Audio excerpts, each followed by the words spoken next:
Yo, it's your boy Ryan, Northwest Sports Fanatics, back at you with a new video. Today is Sunday, December 4th, 2022, with your boy Ryan and the Northwest Sports Fanatics. Make sure you guys subscribe to the channel. Smash that like button either now or on your way out. Donate to your boy if you can. Cash App, $ ORIONNWSF, or the YouTube Super Chat right here. Sunday Night Football, we got the Indianapolis Colts versus the Dallas Cowboys. Live play-by-play reactions with your boy Ryan and the Northwest Sports Fanatics. So this game is going to kick off here in about 10 minutes. Got my prep done, and I'm ready to go. So I got a few pictures to be able to kind of show as we get this started. So let me get this all situated, and we'll get into that. Hope everyone is having a fantastic day. Let's go here. Shout out to my boy Elliot. What to do? Elliot in the building. What to do? Finley in the building. What to do? Sarah in the building. How are you? That big Jimmy G news with him with a broken foot. There goes the Niners' chances of getting to the Super Bowl or the NFC Championship game for that matter. So now the path is easier for Philadelphia to get to the Super Bowl. You know, you got obviously a few other teams that could have been a threat. Minnesota Vikings, Dallas Cowboys, the Niners. But now if the Niners are out of the mix, then that means maybe Minnesota, Dallas, and a few others that will step up and fight for that spot. But it's definitely going to be Eagles, Vikings, and maybe Dallas. But at the point, God, I feel bad for San Francisco because, like I said, they had a shot to be able to make some noise this year, but just bad timing with injuries with their quarterbacks. Let's start it off with the thumbnail. We got, obviously, Jonathan Taylor and Dak Prescott. Beautiful work by my boy. Johnny Thumbnails doing great things. Appreciate you for all the hard work that you put in. And let's go with some of the starting lineups that we got with the visiting Indianapolis Colts. We'll start it off with our boy, Matty Ice. Matt Ryan, got a couple of him. Then we got our boy, one of the best running backs in the league, Jonathan Taylor. Hope he ends up having a fantastic day. Michael Pittman, the wide receiver number 1 for the Colts. We'll see what kind of action he gets. The more opportunities he gets, maybe the closer this game is.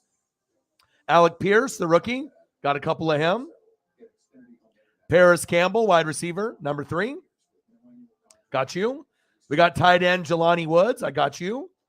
And on defense, we got DeForest Buckner, Yannick Ngakoue, Stephon Gilmore. And at kicker, we have Chase McLaughlin. And let's go to the Dallas Cowboys. I got a few new ones for the Cowboy fans and just for the fans in general. Got a few new Daks. We got Dak Prescott there about to launch a big touchdown pass. Got another one of him of kind of scrambling and gambling. And at the end, once he gets the big touchdown to like CD Lamb or Tony Pollard, then at running back, I had to get one. Woo! You know, I had to hit you with the Zeke. I'm going to have to hit you with the fire Zeke there with the hurdle. And then him running. And I can't forget about my boy Tony Pollard. Got him. Then we got a few new ones. We got Michael Gallup. Okay. Now I got Noah Brown. Couple of CD Lamb. Flex on him, CD. And then we got the tight end, Dalton Schultz. And on defense, I got DeMarcus Lawrence, Leighton Vander Esch, a couple Micah Parsons. I see you, Micah.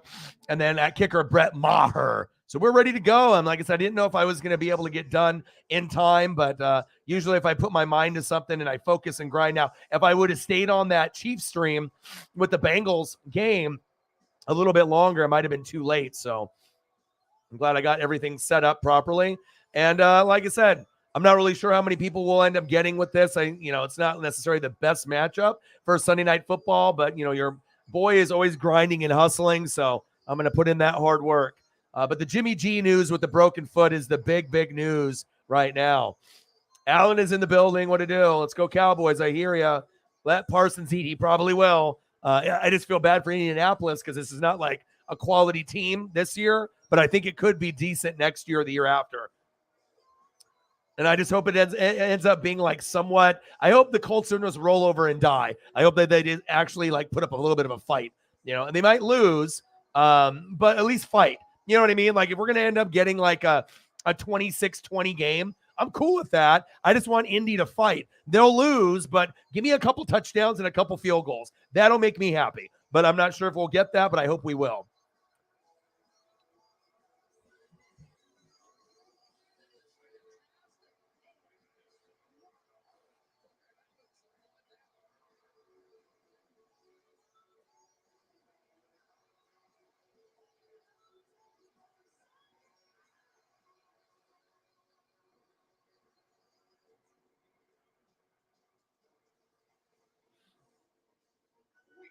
My boy is at the Blazer game, Justin, with his boss, and his boss is like super rich, like millionaire. So I think they have like floor seats, like first, second, third row at Moda. So he says Dame is back, so he's going to give me some pictures and send me some stuff. So we'll be watching Cowboys Colts, and he'll be giving me some news on the Blazers. I'm excited for that. Because my friend's boss, like Batteries Plus, he like owns like 10 locations. The guy's got like Duck seats, he's got Blazer seats, he's got the Timber seats. I mean, the guy's got tickets everywhere. So we got Mike Tirico, we got Chris Collinsworth, and you got your boy in the building, baby. And hopefully we'll get a few more people coming in. Even if they don't necessarily want to watch this game, if they just want to come in and hang out. So hopefully we can get a few people to come through. I know some of the Chiefs fans are probably upset after that loss, but a better way to talk it out and be able to, go over things instead of just being angry the rest of the day or the rest of the week. So we'll see how it goes, but hopefully we'll get a few more people coming through. And if you do have Twitter, do me a solid like and retweet the stream. It'll help us get 20 to 300 more people on the stream itself as far as views. So let's go. I'm ready. And then tomorrow we got the Bucks and the Saints, and I got requested Demario Davis and Devin White on the thumbnail. It'll be the first time that I got two defensive players on the thumb, but I couldn't think of any other game that would be more significant. Yeah, I could have did Olave and Mike Evans. Yeah, I could have did AK-41 and like a Evans or Godwin, or I could have did Brady. I was like, nah. Let's do defense. I mean, no one does thumbnails with defensive guys. Let's do it. So I'm excited to see what he puts together for me, and that's what we'll be doing tomorrow. But for today, we're here. Indianapolis Colts 4-7-1. Going against the Dallas Cowboys, 8-3, 5-1 at home. And like I said, I just want Dallas to fight. And in fantasy, I might lose. I got Dallas defense. He's got Dalton Schultz. So I need to get 10 to 15 points on defense. And then I need Dalton Schultz to get nothing. And then I got Chris Godwin, and he's got Fournette. So we'll see if I win this. I got the closest matchup out of anybody in the league for these down the hill stretch. And D-Hop had a bye, so that kind of hurt me a little bit. But it is what it is. And I chose to go with Herbert over Geno and Fields, and they outscored Herbert by a little, but not by a lot. But sometimes those are the decisions that you have to make. And I just thought Herbert would do a little bit better, but it is what it is. So, yeah, it'll be interesting. These injuries are starting to pile up. And if Walker is out, you never know. I mean, Seattle is a playoff team and the Panthers aren't, but anyone can beat anyone on any given Sunday, Monday, or Thursday, and that's big facts. So I got some really good photos prepped. But the crappy thing right now, sometimes my mouse, I don't know if I need to unplug it or restart my software, but the roll-rolly thing that I use to go up and down on pictures isn't working. So if I go to another website, it rolls up and down because, you got that little roly-poly thing in the middle of your mouse. But when I do the stream side, I have to click on it, the bar, and go up and down that way. So be a little bit more work on this stream, but it's all good. And I'm ready for this particular matchup. We got the Colts. We got the Cowboys. We're going to be kicking off here in about 3 minutes. Let's go over some of the scores from earlier today. If you didn't get a chance to watch football, or if you've been watching football all day long. I just visited Paisley in the bedroom. She's snugging. And I put a blanket on her, gave her a few kisses, and then I'll be hanging out with her after this game is over. All right, so final scores. Steelers 19, Falcons 16. Not really surprised there. Packers 28, Bears 19. But Justin Fields is injured, but he still played pretty good. Lions 40, Jags 14. That's a surprise. Vikings 27, Jets 22. But Mike White had 3 trips in the red zone and came up with nothing. So they could have won that game, the Jets. Commanders and Giants tied at 20 in overtime, fitting because that's what those kind of teams do. Titans lose to the Eagles 35-10. And with the Jimmy Garoppolo injury with the broken foot, that ultimately means the Niners are out of it. So now it's going to be between the Eagles' path to the Super Bowl got so much easier. So as if the Niners aren't a threat, right, then it's pretty much Eagles, Vikings, Cowboys, maybe a Seattle. It's going to be really interesting to see him now. Can the Niners still win with Brock Purdy and some of the other guys? Yeah, but it's not the same as Jimmy. So I take them out of the mix, and we might end up getting a Kansas City Eagles Super Bowl, Bills Eagles Super Bowl, or maybe a Bengals Eagles Super Bowl. Who the hell knows? But I feel bad for the 49er fans. First, they lose Trey Lance, and now you lose Jimmy. And this could have been a Super Bowl year for the Niners, and you just got McCaffrey to come over. I don't know what they're going to do moving forward, if they're going to go with Trey Lance or try to find like a Tom Brady for next year, but they may want to go for Tom next year if it's possible. And then we got Ravens 10, Broncos 9. Broncos still booty cheeks. Browns 27, Texans 14. Deshaun Watson's debut. 27-23 Seahawks with a comeback win. Niners 33, Dolphins 17, but Jimmy Garoppolo broke his foot, out for the year. Bengals 27, Chiefs 24, and then Raiders 27, Chargers 20. That might have eliminated the Chargers' chances of trying to get a playoff berth and a wild card. A lot of competitive teams in that AFC. And then Bills 24, Patriots 10. And then tomorrow we got the Saints and the Buccaneers. And like I said, that's not necessarily going to be an amazing game, but hopefully it ends up turning out to be halfway decent. Normally when the Saints and the Bucs play, it's there's going to be pushing, shoving, punching. So even though both of our teams suck, one of the teams has got to come out on top. It's not going to be the Falcons. It's not going to be the Falcons or Panthers. So one of these two teams is going to the playoffs. Is it going to be the Saints or is it going to be the Bucs? So I guess we'll have to find out tomorrow. But something tells me it'll be the Buccaneers. That we have holes and our team sucks, but we suck less than the rest of the teams in the league in the NFC South. So, hi, how are you? Caitlin in the building. Tien Jose in the building. What to do? Megan in the building. What to do? Yeah, poor Jimmy G. And like I said, I really thought the Niners were the biggest threat to the Eagles, but if you don't have him, there's no chance. So that means, Vikings are happy. Eagles are extremely happy. Seattle's happy. You got to understand, based on how the Niners play, and they play really good run defense, right? And they run the ball effectively. And they don't need Jimmy G to be like the man. So very, very tough news with Jimmy Garoppolo with that foot, but now the path is easier for a few other teams, and other teams have a better chance. So Watson got booed, did he?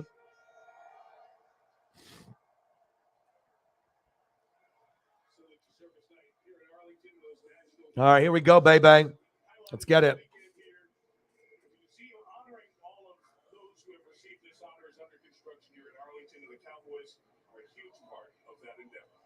More on the Colts story tonight. And a good evening to Melissa Stark. Well, hello, Mike. And 5 Sundays ago, Jeff Saturday was hunting in Georgia with his 16-year-old son. Damn, Melissa Stark, she's been doing it for a long time. Yeah, we suck less. Everyone sucks. It's not like I think the Bucs can win a playoff game, but with the Niners out of the mix, essentially, there's going to be some probably surprises where maybe the Bucs, if they make the playoffs, maybe they do win a playoff game. Maybe Seattle wins. Maybe Minnesota plays the Eagles in the NFC. I mean, we don't really know. And we still got a few weeks left, so there still can be more injuries. But Jimmy G broken foot, that is rough. Let's go over some of the photos here that I got prepped for you guys. We got the Colts and the Cowboys. And we got Matty Ice, Matt Ryan, Jonathan Taylor, Michael Pittman Jr., Alec Pierce, Paris Campbell, Jelani Woods, DeForest Buckner, Yannick Ngakoue, Stephon Gilmore, and Chase McLaughlin. On the Cowboys, we got Dak Prescott, Zeke Elliott, Tony Pollard, Michael Gallup, Noah Brown, CeeDee Lamb, Dalton Schultz, DeMarcus Lawrence, Leighton Vander Esch, Micah Parsons, and Brett Maher. Let's go, baby. I had to end the stream as soon as the Chief game ended to get all these in here. But like I said, hard work is my middle name. So I'm going to put in that work. Let's go. Kickoff to the Cowboys, taking it out of the end zone. Turpin, nice hit by the Colts. There we go.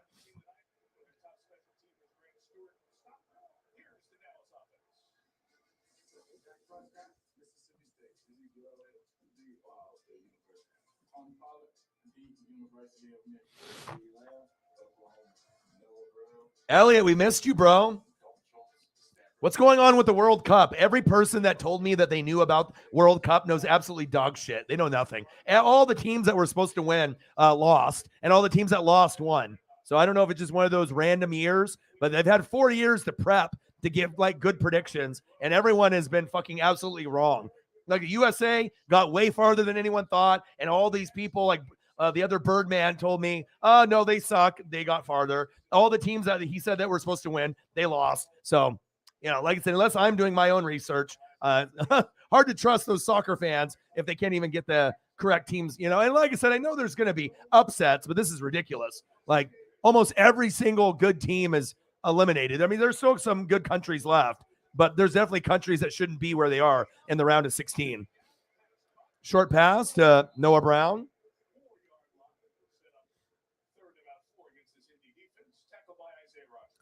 Dak Prescott, I see you, boy.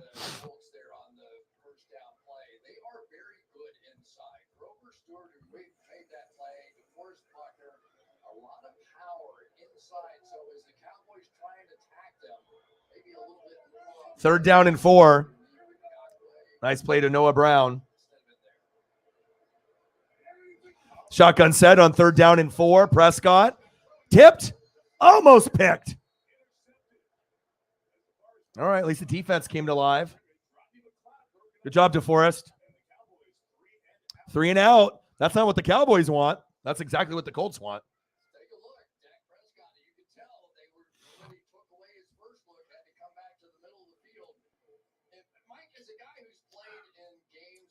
God damn, Snapple Mango Madness is fucking something special. When you're not trying to drink booze, beer or, hard alcohol. I'm still doing gummies or whatever because that's definitely my go-to, right? But you just got to have Gatorade and Snapple and the Powerade. You just have to have other options. Oh, he ran into him. There's a penalty. Penalty on the Cowboys. What was he doing right there?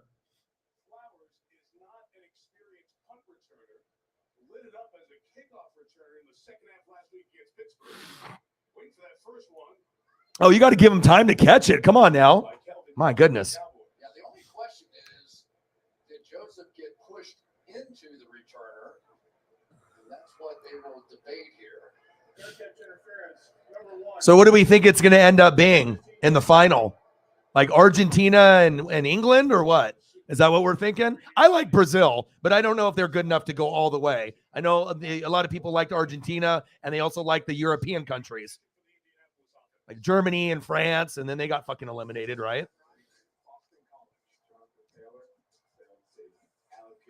What's good, bro? France, Argentina.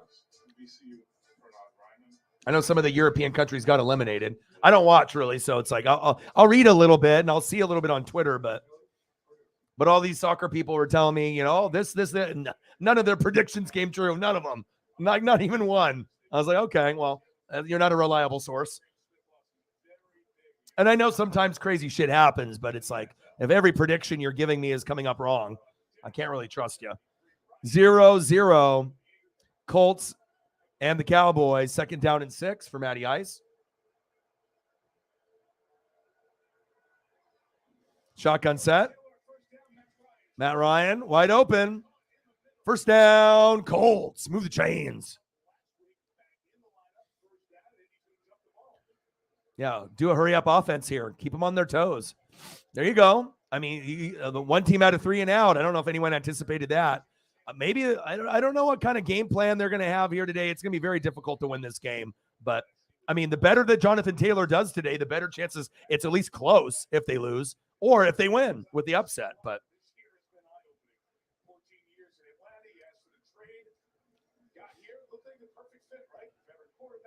yeah, lots of penalties with the Cowboys, unfortunately. Well, I think it's not just the discipline part, Caitlin. I also think it's the coaching and the play calling. That's really the one thing that holds them back. Now, if they had Sean Payton at head coach and Dan Quinn, then I'm like, yeah, they're going to win games. But I'm not really a big believer in McCarthy there at this stage of his career with Kellen Moore. So France is still in it. They beat Poland, England. Okay.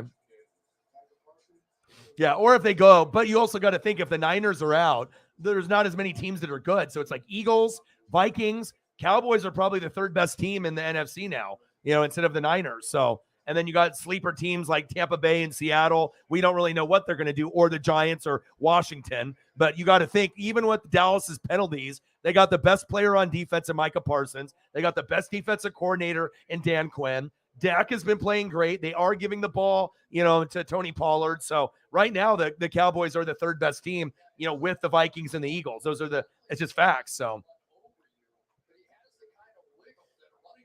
yeah, I'll start tuning in a little bit more once we get closer and closer, from 16 to 8 to the 4. 4th down and 3. Chase McLaughlin. 52-yarder. Come on, Chase.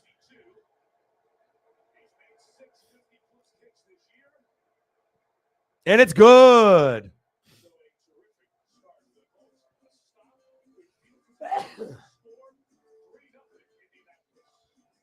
3-0 Colts.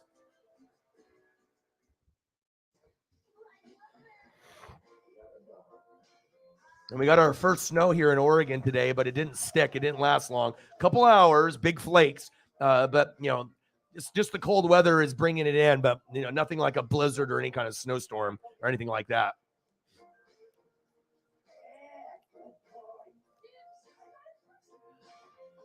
Yeah. And usually if you have teams, you play each other every 4 years.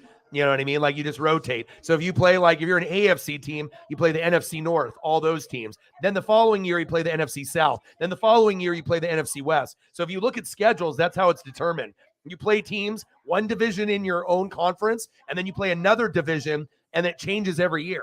So you sometimes can, pile up wins against a shit division, or if you play a tough division in the opposite conference, that could be the difference between you making the playoffs or not, so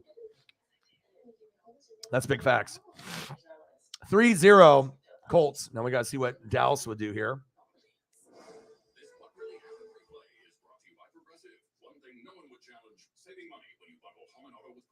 Yeah, it's definitely getting a lot colder here.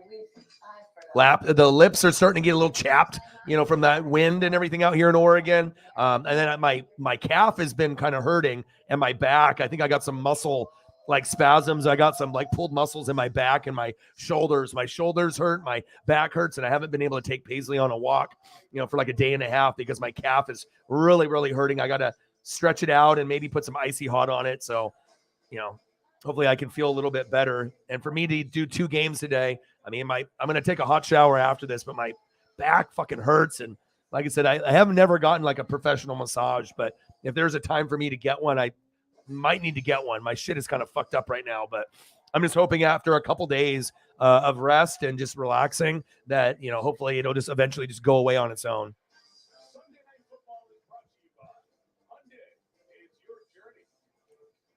It's been 50.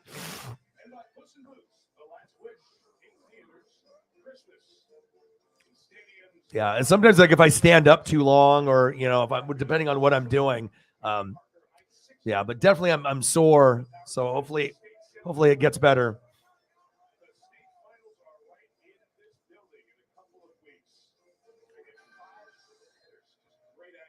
All right, here we go. Colts with the kickoff.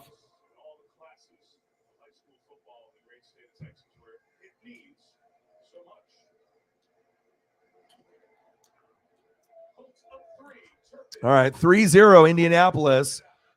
Turpin with the return. Decent return for Turpin.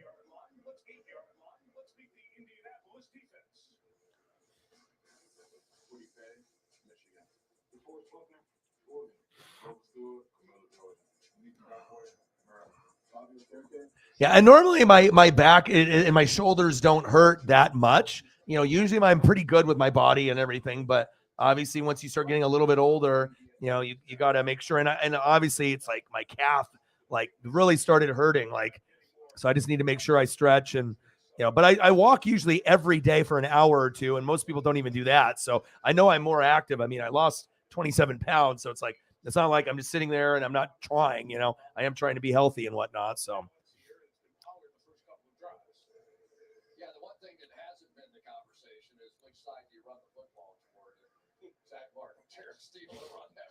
Oh, Fred is getting in? Oh, that's dope. Yeah, about time. McGruff.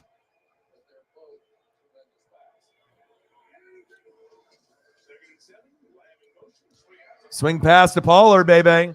It's like they finally learned that maybe this is a better option in receiving the football, and it's just a better back overall. Yeah, Zeke can get you 1,000 yards and he can get you touchdowns in a game, but at some point you have to realize that this is a better option for the team. The Cowboy offense has been way better with Pollard, being a starter. And I mean, you can still give both guys opportunities, but having Pollard in the game, it's about damn time. Zeke has had 4 or 5 years to prove himself. It's about time someone else gets a chance.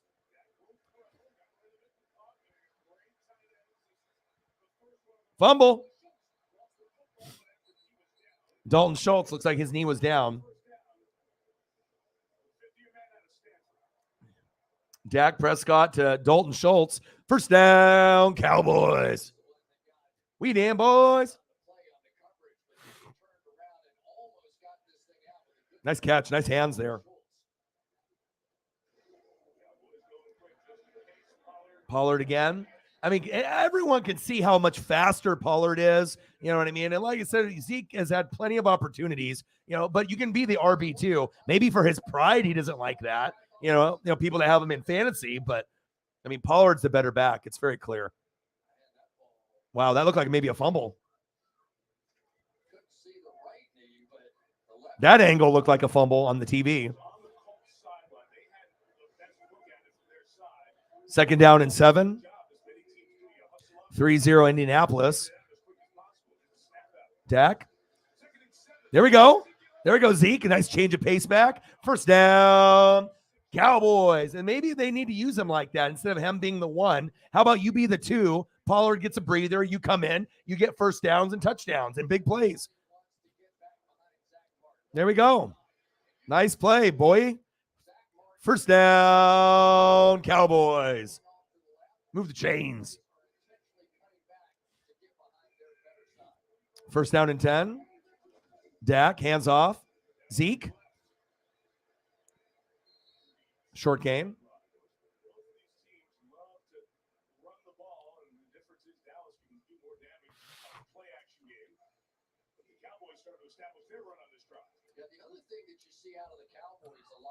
Yeah, if Tony Pollard keeps getting better and better and better, you could argue that they got the best backfield in the NFL. Now they have Nick Chubb and Kareem Hunt, right? Nick Chubb is great. Nick Chubb is better than Zeke, right? Or Tony Pollard. But, I mean, Tony Pollard is starting to catch up to Kareem Hunt. Maybe he's even better than Kareem Hunt at this point. Kareem Hunt is a very good backup running back. But guess what? Tony Pollard was the backup, and now he's a starter. So, I mean, if you're talking about quality running backs, I mean, I think the Cowboys duo is starting to catch up a little bit because you're starting to see Pollard emerge with his pass catching abilities.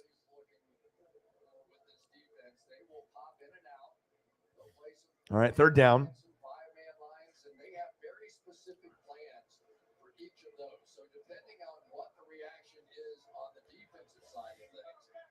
Let's see if the Colts defense can make adjustments here.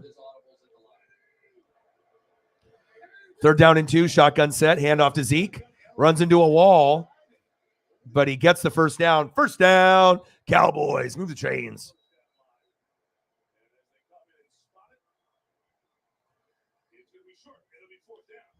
Oh, wow, they didn't give it to him. Really? I need to see a replay. Can I see the replay?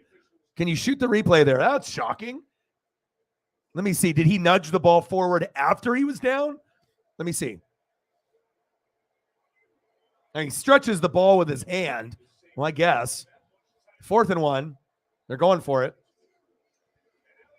Hand off to Zeke. First down, Cowboys. Move the chains. He's like, all right, you didn't give it to me there. I definitely will get it. Yum, yum, yum, yum, yum. He said, feed me. He said, feed me. We got 2 really good running backs. Feed me, though. First down, Cowboys. Ferguson. Nice down block.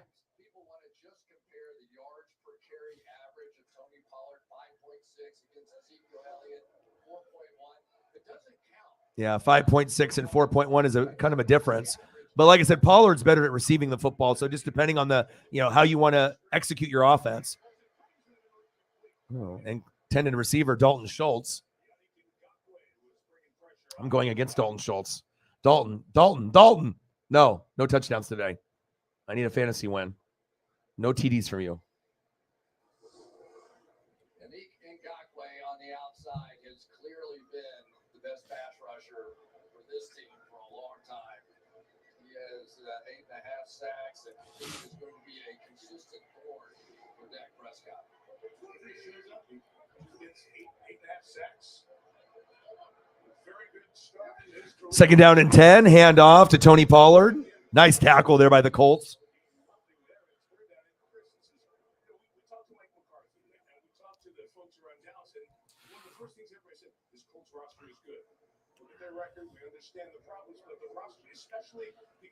Oh, yeah, I want you guys to keep winning. I want you guys. And now with the Niners, with Jimmy G, with the broken foot, that's huge for Seattle. Seattle could win the division. You know what I mean? They have to be hot here at the end. But, even if they don't win, I mean, they're going to hopefully get in over a team like Washington. Who the hell wants to see Washington or the Giants in the playoffs? Not me. I'd rather have Seattle in there. Giants are getting in, but like I said, it'll be Seattle or Washington probably for the last spot. CeeDee Lamb. Touchdown, Cowboys. Wow. CeeDee Lamb. They're all like, what? What happened? Let's look at it again. No, he just landed on top of his body. Wow. Great play. Touchdown, Cowboys. Hell of a play. That's why you can't take a play off. I mean, even though a guy looks like he's down, you got to keep playing until the whistle blows. So they're taking a quick review, but that's easy call. And then we'll have Brett Maher with the extra point.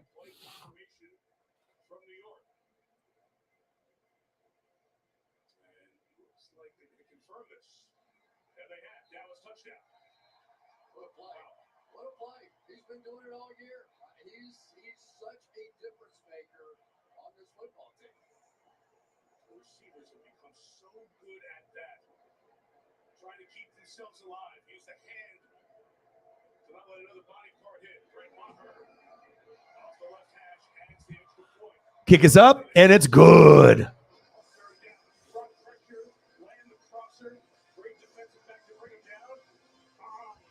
Well, at least we're getting action in this game. It's not like there's 0-0 and it's at a standstill. So that's good.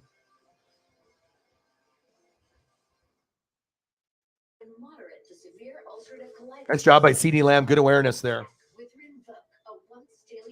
When you see got unpredictable, I got rapid symptom relief with Revoke. Check. When UC held me back, I got lasting steroid-free remission with Rinvoq. Check. And when UC got the upper hand, Rinvoq helped physically repair the colon lining. Check. Rapid symptom relief, lasting steroid-free remission, and a chance to physically repair the colon lining. Check, check, and check.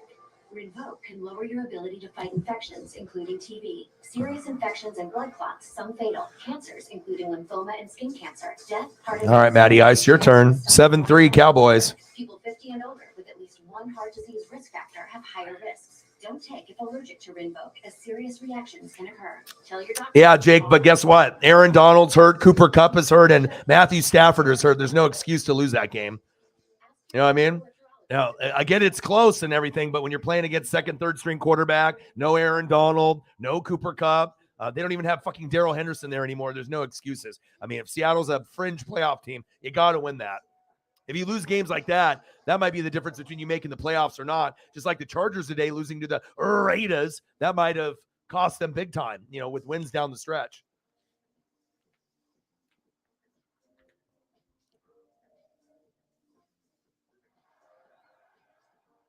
Yeah, but I want Seattle to get in.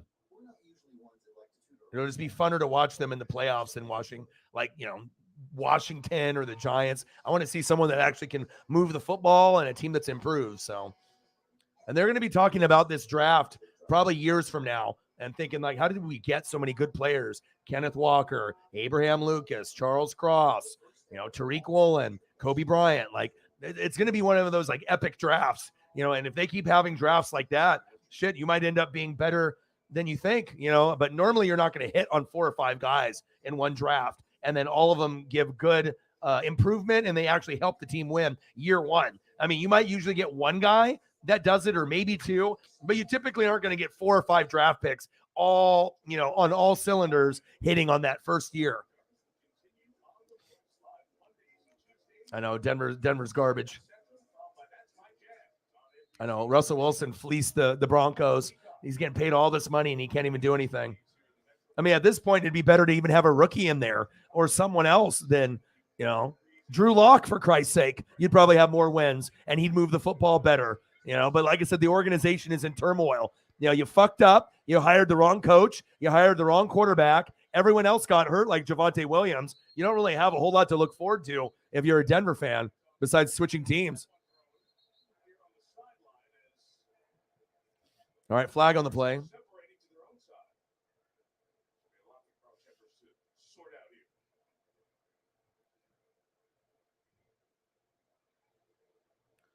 Let's do it.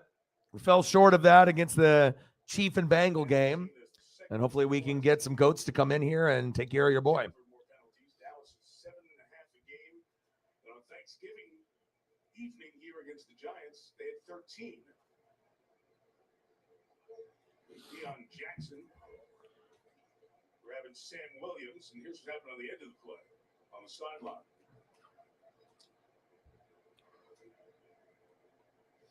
So when Peyton Hendershot went in with his helmet, and then there was more conversation afterwards. So a lot for the 7 officials to sort out. All right, sort this shit out. Let's go. They're shuffling the deck right now. Sportsmanlike, and what's the other one? Holding. There's offsetting. Yep. All right, hurry up. Let's get this game going. So it goes back to where the Indianapolis foul occurred. So Matt Ryan will take over from there. Chris, when we started talking to Matt Ryan, Yeah, you're lucky I gave him to you. the great thing was his first 15 seconds of not being able to spit out a word. You just like to spy on what I'm doing on my team and then just pick up whoever I drop. I know how your mind works. 7-3 Cowboys.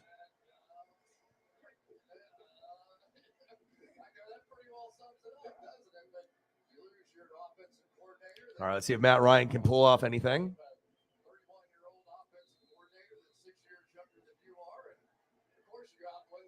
Marcos Pineda with a 5-er. He knows what's up. Thank you, bro.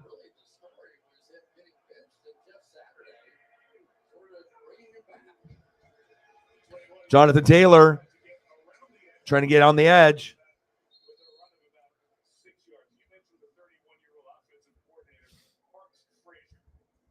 Yeah, I've heard a lot of stories from different people in my day, but Parks Frazier is right up there. 31 years Thank you, Marcos. Appreciate you.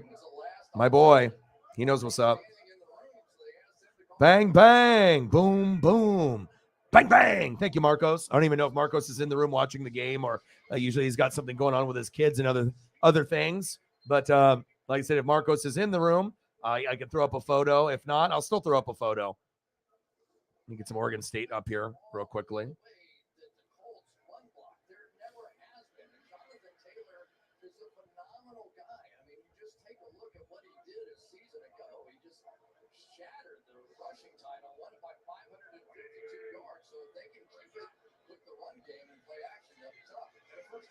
Going deep. Pierce with the catch. First down, Colts. Wow. Nice job, Alec. Colts came to play today. Appreciate you, Marcos. Thank you for the 5-er to get us going. And congratulations on your bowl bid going and playing against the Florida Gators, which Oregon State should be favored in that game. That'd be big for you guys to end up being Florida and getting that dub if you do. Thank you, bro. Marcos in the building. I got you, dude. Thank you.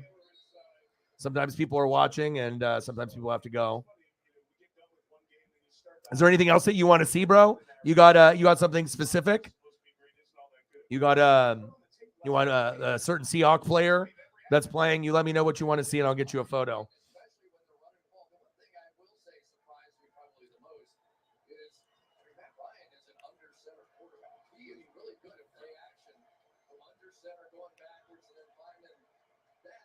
7-3 Dallas. Colts are marching. Matt Ryan, pump fake, fade route. Wide open, touchdown, Colts. Whoa. Doolin. Where has this Colts team been all year? Like, you just come into Dallas, and this is not good for my fantasy, but this is good for the game, at least, to make it interesting. Wow. What happened here?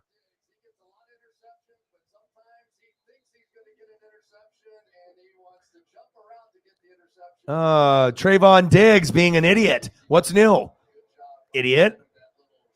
That's why you don't have any discipline. Everyone was like, yeah, you got a shitload of picks last year, right? But your coverage skills are fucking trash. Jesus Christ. McLaughlin, extra point is up, and it's good.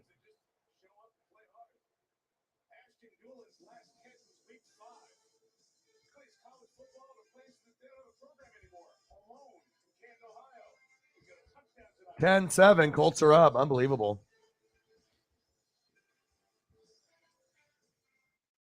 Damn, if the Colts were playing like this kind of football, right? If they were playing like this throughout the season, they'd have a couple more wins. They wouldn't be 4-7-1, but it's still early.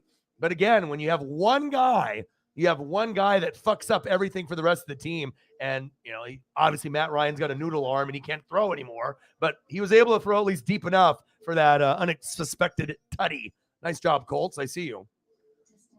10-7, Indianapolis. Fucking surprise, huh?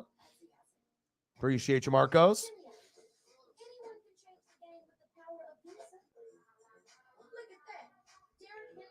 Bucks, Warren Sapp. Nice choice, dude. You know how much I love Warren. I mean, the only bad thing about Warren Sapp is he tried to hook up with the prostitute, during the fucking cheat on his wife and trying to do some like prostitute shit at the fucking Super Bowl. A lot of these guys get caught for that type of stuff where they think they're not going to get caught until they find out it's like a undercover cop. And you're like, oh, shit, what did I do? Yeah, you know what you did. But other than that, that's like really the only blemish with Warren. But on the field, he was pretty amazing, man. If we didn't have Warren Sapp, we definitely don't have a Super Bowl. And this is his reaction when he got caught by the undercover cop. He's like, what you mean you're an undercover cop? What you mean?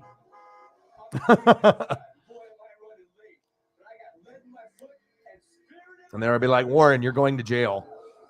And then this is his reaction. He's like, you told me you were someone I could pay for. Shit. Well, that's the blemish on you, Warren. But I do like this type of Warren better when he was on the field. Imagine he won't be doing that ever again. Lots of undercover cops out there during Super Bowl.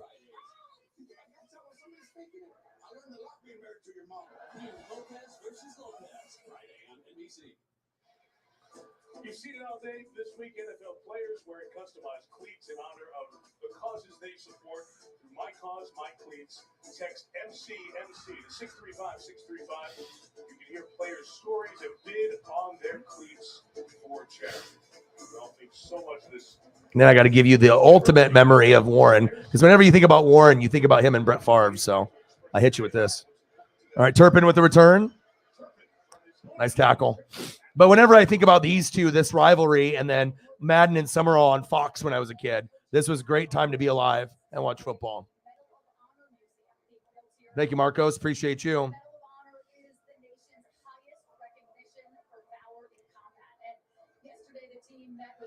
$10 dono. Appreciate you. Thank you so much. Bang, bang, bang. Boom, boom, boom. Bang, bang. Cactus Jack approves. Thank you. And also approves the $5 holla from Marcos. Appreciate you, Marcos. Bang, bang, boom, boom. Bang, bang, bang. They got the nice, production out of McLaughlin. They're going to need more. Bang, bang. Marcos Pineda coming in through in the clutch. 10-7 Colts. Surprised that Matt Ryan had him wide open like that. But again, if you take chances and you try to go for picks, that's what happens. $15. Let's get to a hundo.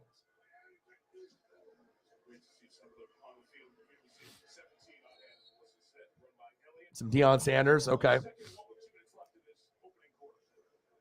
it's kind of interesting for me to just watch the Colts defense take the Deion Sanders in what team? You want Deion Sanders at Florida State, Deion Sanders on the Falcons, Deion Sanders on the Cowboys, Deion Sanders on the 49ers, Deion Sanders on the Ravens. There's a lot of Deion Sanders options. You let me know.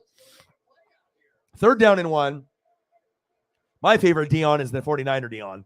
But, I mean, the Cowboys are on, so I could always throw that up. His most iconic photos are from when he was on the Cowboy, jersey. Noah Brown. 1st down, Cowboys. Move the chains. Dak Prescott going to Noah Brown. 9-yard gain. 1st down, Dallas on the Dallas 34.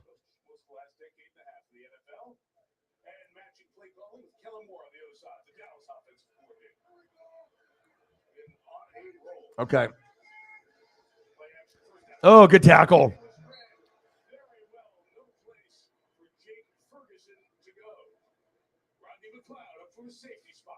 Marcos with a 15er says, let's get to a fucking 100, huh? O-Dog works hard. Stop fucking around, huh?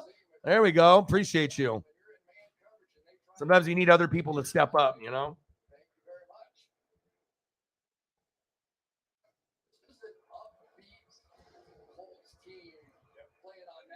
Appreciate you, bro. Marcos with a 15er. Dak Prescott scrambling, gambling, going downfield, through his hands, incomplete. 3rd down and 15. Thank you, Marcos. You're a real one, man. Appreciate you. You were the OG number 1. You were the first one, man, and you won't be the last. Bang, bang. Thank you, bro. Appreciate you.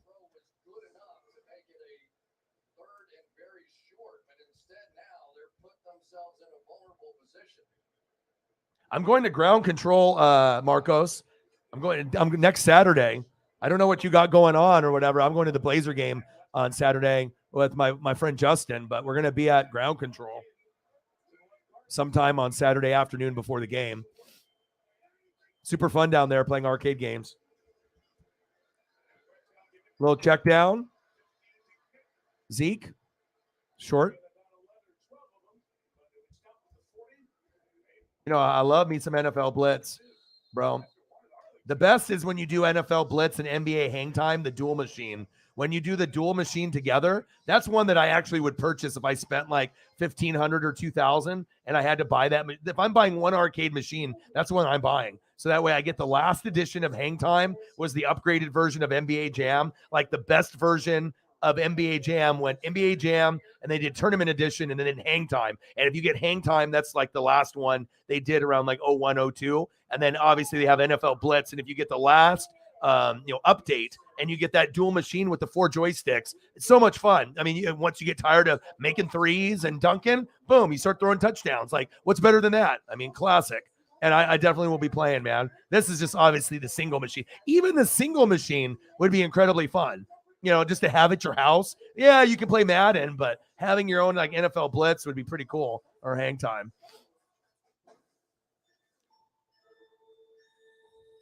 And obviously we don't have the graphics. They don't have to be the greatest, but when you're on that arcade machine, it's like a nostalgia thing for a lot of us that are younger that went to Wonderland and we went to different arcades when we were younger. Love it, man. Appreciate you, bro. It's kind of funny that you bring that up because I'm going to be going next week. All right, let me get some Deion.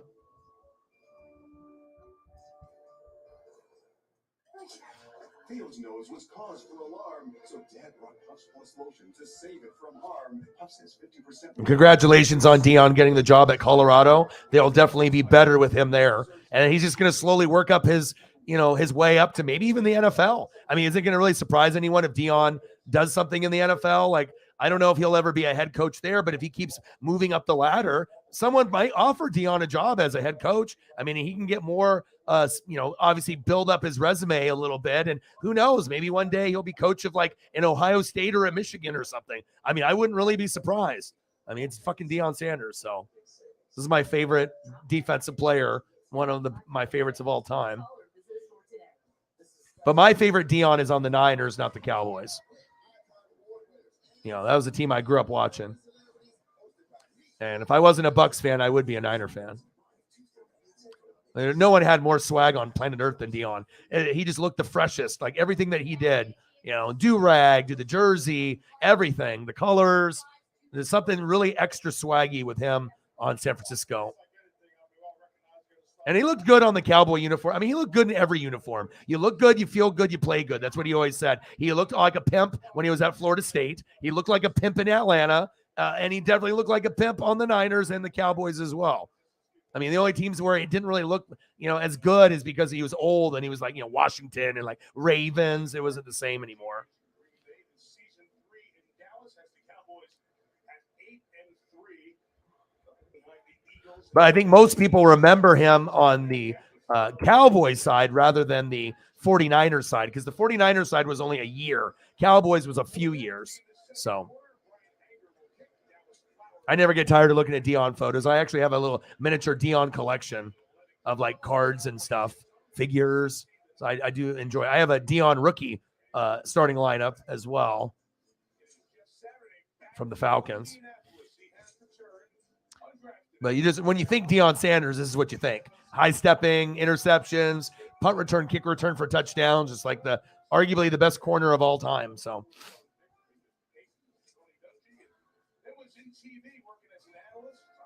Thank you. I appreciate you, Sarah. Appreciate you, Marcos. You guys are real ones. $30. All right, 70 to go. You know what? We're surprised for a good reason. And there's a lot of people that probably didn't show up tonight because they thought the Colts suck so bad. This is going to be a horrible game. And Dallas is going to win, 34 to 10, right? But that's far from the truth. For whatever weird reason, the Colts came motivated today, and maybe Dallas took them for granted. And we actually have a game that is fun to watch. So that's what I always want, is that even if you suck, give me effort. You know what I mean? Like, I don't give a shit if you got one win and you still you're going to lose the game anyways if you're just not as good as the other team. But show me effort so it's not 34-0. At least give me 34-17. Like, show me something so that way at least you can gain some viewership. And if we're going to be hanging out and watching this, together, we don't want to suffer and be like, hell, not another Thursday night type of clone game where it sucks and it's like, low scoring. We want to have some excitement out there. So. Hell yeah, Marcos. Marcos is watching me on the TV. Marcos is a real one. Like I said, I've said it before. If I ever get rich, I'm going to get to a point where if I am able to afford to take care of a few people, I definitely will. 3rd down and 5. Shotgun set. Oh, what a timely blitz for the Dallas Cowboys. Great play right there. Good timely blitz by Dan Quinn. Nice play. Look at Wilson. Wow. Okay, Cowboy defense. I see you. Look at that. Unblocked. And if one guy didn't get him, the other guy was going to. Shit. Yeah, no, fuck. He had like 2 seconds. That's why Dan Quinn's the best defensive coordinator in the league, in the land.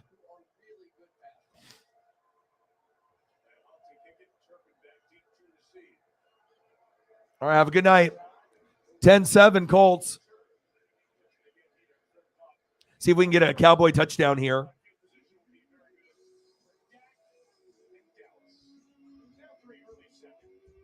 Second quarter, 10-7.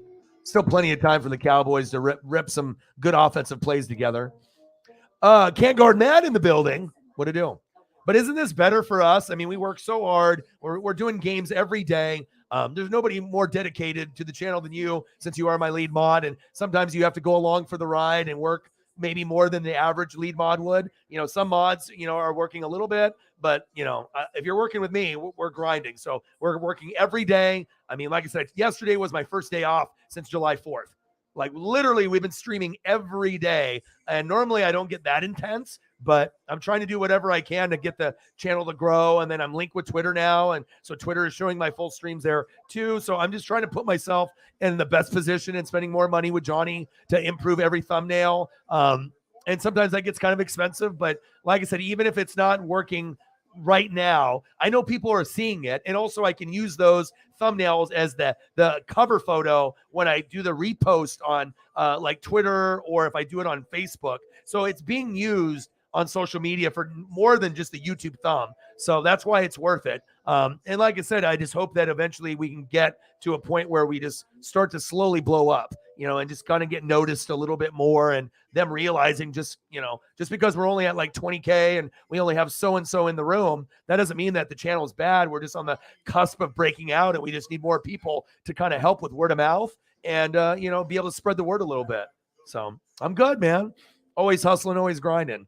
And and I wouldn't be in the position where I am today, even from where I was in January without Sarah. Her commitment to the channel is unmatched, and I think you guys know that.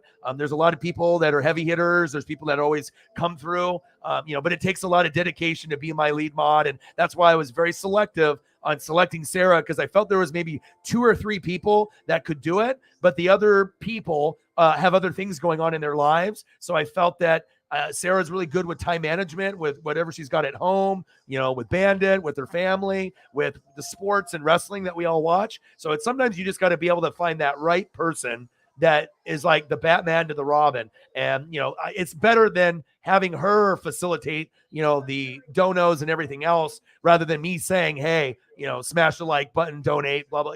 No one wants to hear me say that 10, 20 times during a stream. So definitely would not be in the position that we are. And that's why I also reward her every month while I'm making sure I take care of her, with a couple t-shirts a month, or sandals, or sweatpants, or, whatever she needs. Nice run there by Tony Pollard. And if you're not doing that for your lead mod, what are you doing?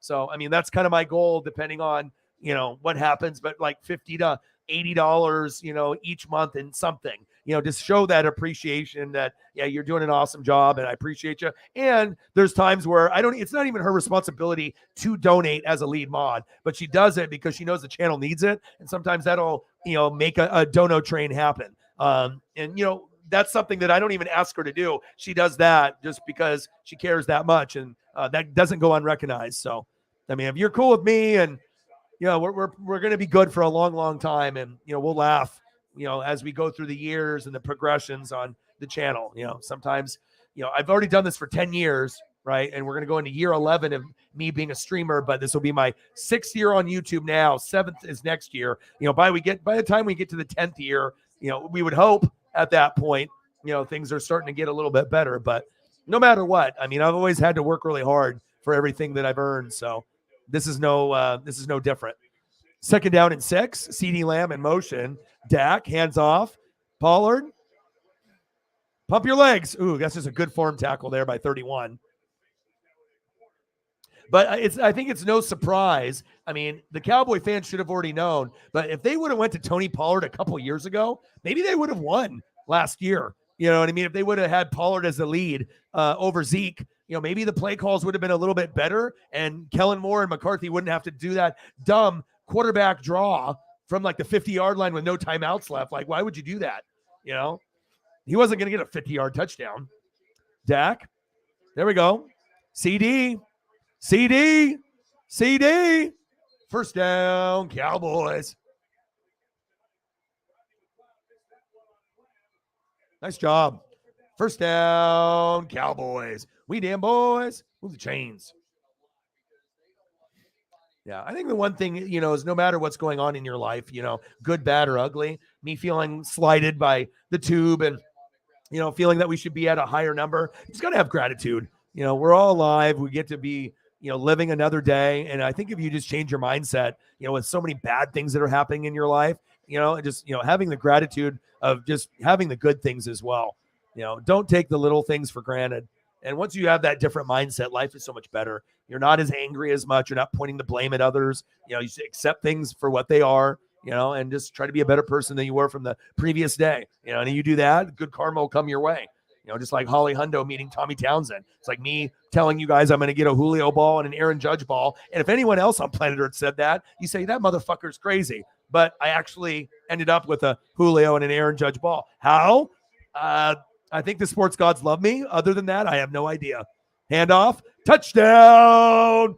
Tony Pollard. Bang, bang. There we go, baby.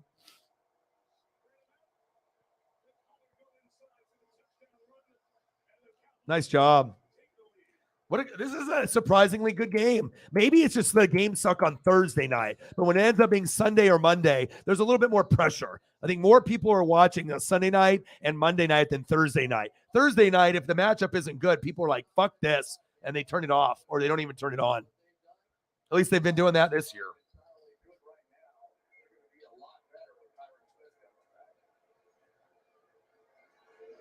Maher, and it's good. 14-10. We damn boys. Okay. Surprisingly good game so far. And like I said, and it's not because the Cowboys are playing. We already know they're going to play fun. It's the Colts. We've seen a lot of bad performances this year, and it's not necessarily the most ideal matchup like Cowboys Eagles would have been. That would have been, oh my God, right? So great job by the Cowboys and Colts. Even if you lose, you're playing hard, and that's exactly what I want to see. There's nothing wrong with effort. If you just roll over and die, fine. But then everyone on planet Earth is bored as shit. It's like 35-0. Thanks. Like, you know what I mean? So now at least you're instead of just getting punched in the face every week, now you're like, all right, let me punch back a little bit. All right, fucker, I'm going to lose, but at least I'm going to, Jonathan Taylor in it, or, a little Alec Pierce. Like, we just want to be entertained as fans. This is going to be entertaining right here. This Avatar. You have no idea how excited I am for this. And when the new toy line comes out, your boy is going to go grab some. Avatar toys are really collectible. And I got shit from the first movie from like 2009. And the toys are hot. Really cool, really. And the thing is they don't make a lot of the toys. So if you get your hands on, it'll only be in the stores for a short period of time. And then once it's gone off the shelves, then it's on eBay. That's the only way you can get it. So Jake Sully. And I just can't wait for the visuals. The visuals are going to be so good in Avatar that it'll be the highest grossing movie of all time. And, Avengers and some of these other ones have been very, very good. But the last movie that had like the billion dollars was the first Avatar. If you go look up like how much money each movie, because Avatar does not only good here, Avatar does good globally. And James Cameron is a genius. So if you liked Terminator 2, but have you seen how James Cameron takes his time to put a movie together? There's guys like Spielberg that are a bigger name, but James Cameron is so respected. And like the visuals in this movie are, and the next movie as well, because I think they filmed 2 and 3 together or tried to. It's going to be awesome. It's like one of those movies that you watch in 3D, cool, but it's like so good that you don't even need 3D glasses. I'm so excited for it. So I'm definitely going to try to go see it. Not probably opening day, but I have to find a way to go see that movie in the theater for sure. And I don't get too hyped up for too many movies. Marvel, yeah. Star Wars, yeah. Right? And then if I get something like Avatar, fuck yeah. I'm all aboard that shit. That's my life right there. 14-10 Cowboys. Nice job. I love seeing Pollard get love finally. Like, I feel like I've been talking about him for 2 or 3 years. And I know there's other Cowboy fans that probably have been saying the same thing. Like, you know what? Tony Pollard's a lower name, but he's a lower name because you're forcing him to be a lower name. You're not giving enough opportunity. And just because a guy's popular that I went to fucking Ohio State, who gives a shit? Sometimes guys get old. Sometimes they fucking hit a ceiling, right? And they're not as good, right, as maybe the other guy. So it's really cool, finally, that they were like, all right, this Tony Pollard guy is averaging, per carry almost 6 yards where Zeke is like 4, and he looks like he's a better runner. Fuck it. Let's give him the ball. And look what he's done this year. He's awesome. Fantasy numbers are up. He's receiving really well, and it gives him a good balance. I mean, just take Zeke's ego out the window. Fuck it, Zeke. You're an RB2, but sometimes you're going to get RB1 looks. It doesn't have to be a label. You guys are just the running backs. And, that might be the reason now where Dallas overachieves. Maybe they get to the playoffs, win a game. Maybe they win 2 games. Maybe Dallas makes the NFC championship game. I mean, normally you got to crawl before you walk, right? But we've always seen crazier shit. Cowboys have this bad reputation of always losing, right? But what if this is the year that instead of winning, no games, maybe they win one, maybe they ride that momentum. Niners are out, and the Cowboys can beat the Buccaneers, Seattle, the Giants, Washington. Dallas will have problems with only one team, and that's Philly. So even if they play Minnesota, they beat the brakes off of them. So maybe this is the year where Dallas goes a little further because of Micah Parsons and that defense, right? It's not necessarily going to be always the offense, but this guy is a huge factor. He's like Played in 27 games and has like 25 sacks. He's projected to get like $1 billion. You know what I mean? Like this is like one of the best pass rushing linebackers we've seen in a generation. And anyway, we got Devin White on the Bucks and Sarah's, Shaq Leonard, Darius Leonard. But we already were talking about it in the offseason, and it's already coming into fruition. Like he was that good. And they didn't even want him. They wanted J.C. Horn, and they wanted Patrick Surtain. They wanted those guys. They wanted corner. Now they're probably thinking, holy fuck, thank God we didn't go that route. I mean, those guys are pretty good, but they're not Micah Parsons good.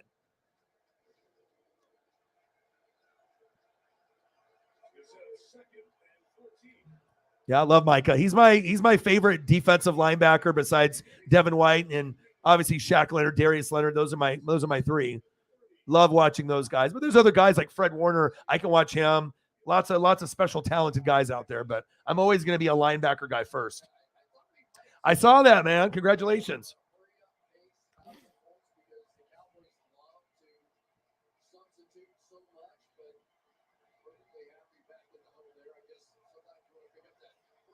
Marcos has got me on the 4K TV. Another $2 for Marcos. Thank you, bro. 3rd down and 3. And Marcos is so cool because, like I said, we've known each other for so long, but he's the only one that is consistent with me.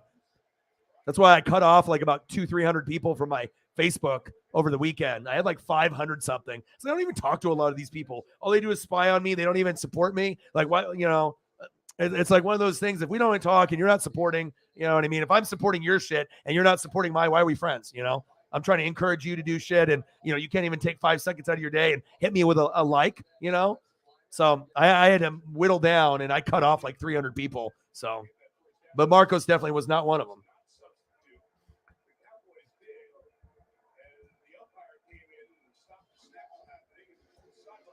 There we go. Thank you, Marcos, my boy.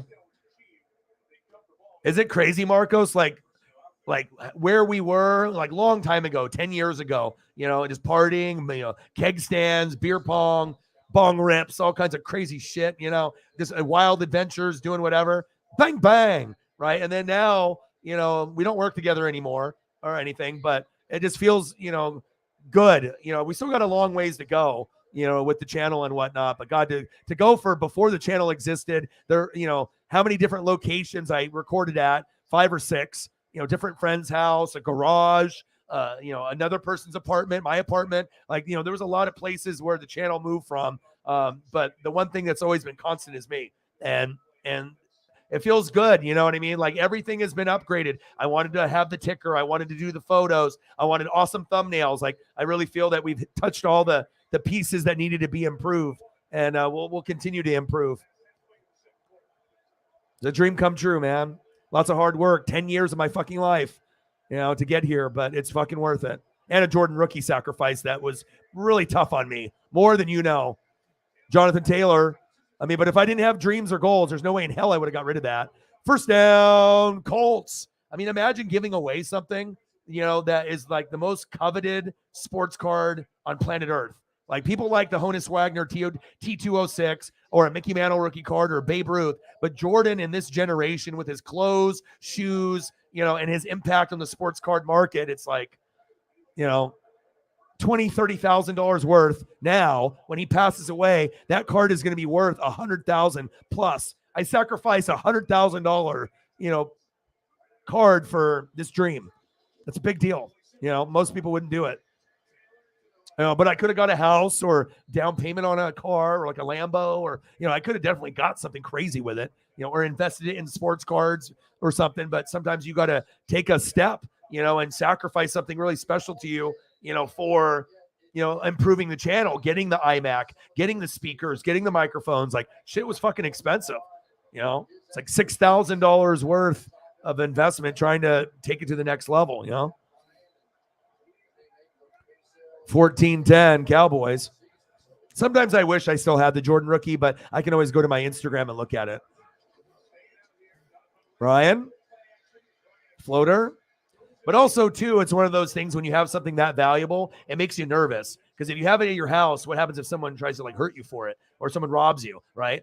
And then that's why I didn't have it at my house all the time. Sometimes I had it here, sometimes I didn't. Sometimes, I had it like a safety deposit box. But then if it's at the safety deposit box, I can't enjoy it. It's in a fucking box. You know what I mean? So it's one of those things. It's like, I want to look at it every day, but also it's like you get nervous because it's such a valuable piece. But, I don't regret it.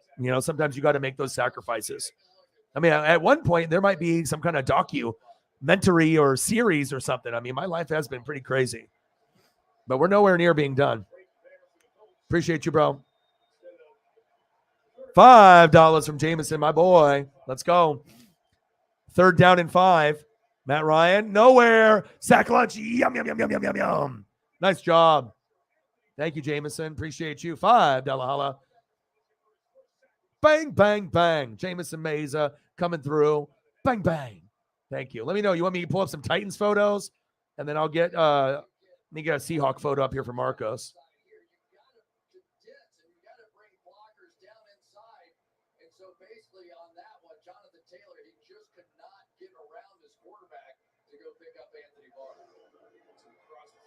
Great defense there by the Cowboys.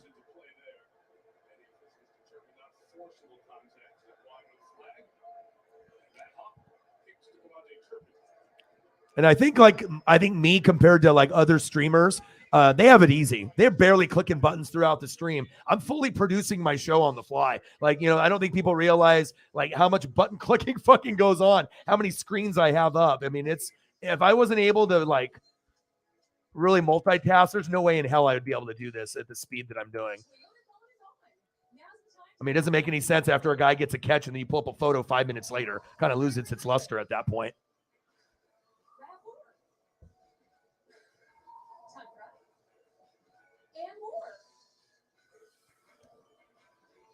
I want to get you something special, so I'm looking. Oh, I got it. All right, here's what I'm gonna do. I'm gonna get you a Marshawn Lynch, dude. I gotta get you something swaggy, for if you're Seahawks. Remember, Women's Toys. Chapter 6. They may have read the book, but they still have a long way to go. Hope to get your John Hancock on there. Let's just call it a signature. I noticed there weren't any refreshments. Appreciate you, Marcos. The good old days, the glory days. And again, if anyone does have Twitter, do me a solid like and retweet the stream. That'll help us get 20 to 300 more people in here, obviously, with the views overall. Thank you, bro. Appreciate you.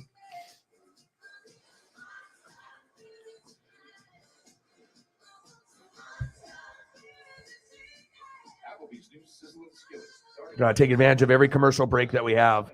There's no time to sit here and just fucking, do fucking nothing. Stick your thumb up your ass. You gotta fucking work. A lot of these streamers, they're not fucking working. They look like they're working, but they're really not.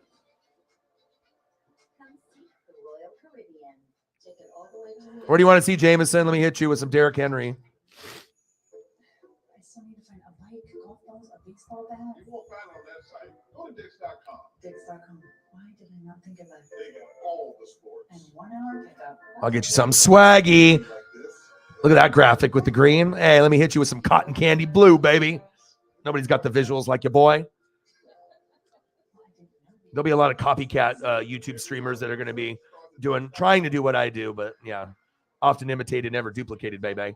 Niners just signed quarterback Josh Johnson off the Broncos to give them another option at quarterback. I don't know if that's good enough, but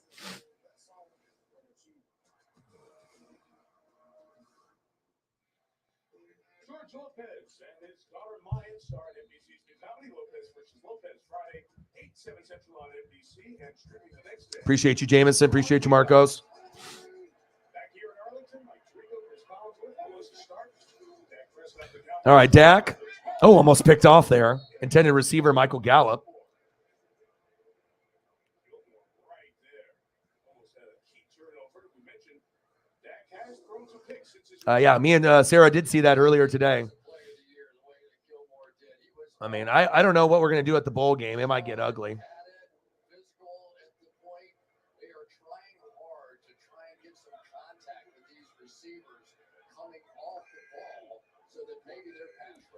Second down and 10.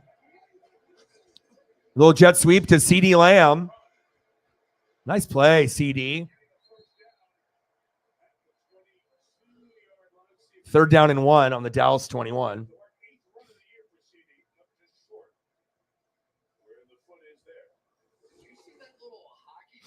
Fred McGriff and James Avery. Steve Avery. Ah! CD again. Bounces to the outside. Nice gain. 1st down, Cowboys. Move the chains.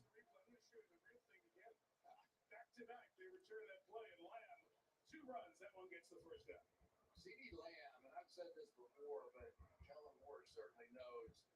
He was one of the most elusive runners, I think, after the catch I ever saw play college football.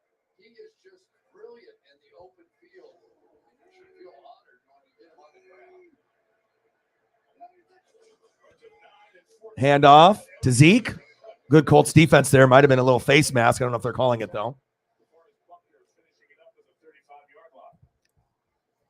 Check out the play by Grover Stewart on this one, just shooting the gap and getting upfield to completely disrupt this play. There's nothing that disrupts the running game and the zone running game more than penetration by those defensive linemen.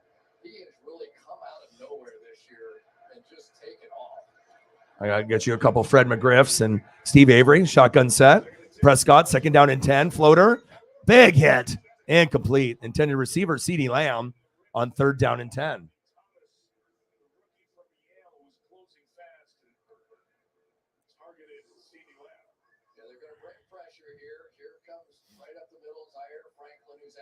Woo, baby.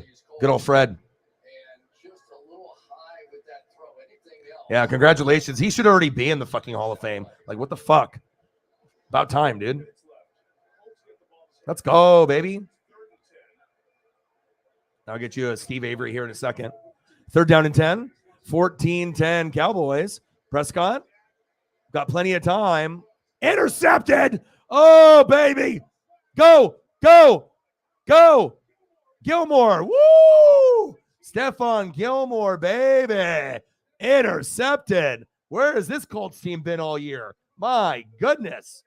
Wow. This Colts football team is fun. Let's go. Cowboys fans are not happy.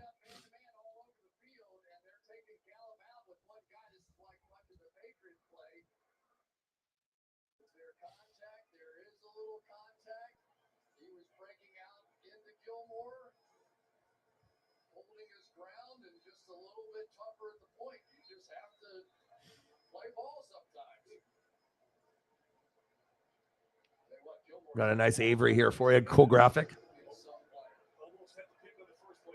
Appreciate you, Jameson. Good old Steve Avery, baby. He doesn't get talked about enough. You know what I mean? Like, there's certain Braves pitchers. Everyone talks about Smoltz and Glavine. But, you know, without Avery, they needed that. You got to have more than just 2 quality pitchers. You hope to have quite a few. And I love all the little guys that get unnoticed. The Otis Nixons. You know, the Ron Gantz. I have so many baseball card memories from those guys, like Fred McGriff and Dave Justice. Those are the big guys. Okay, but the lower guys, Sid Bream, Otis Nixon, you know, the Ron Gantz. I love those, like, intermediate guys, you know, that a lot of people forget about unless you're a hardcore fan. That's big facts. Then I start going down that memory lane with the cards in the 80s and 90s. I'm a big collector. 2nd down and 7, 14-10 Dallas. Big pick by Gilmore. And we're at the 2-minute warning. And now Indianapolis might actually take the lead. What the heck is going on today? Huh? My goodness. Nicker in the building. What to do, bro? What's good? My friend says the tickets are right in front of the visitors bench. Awesome.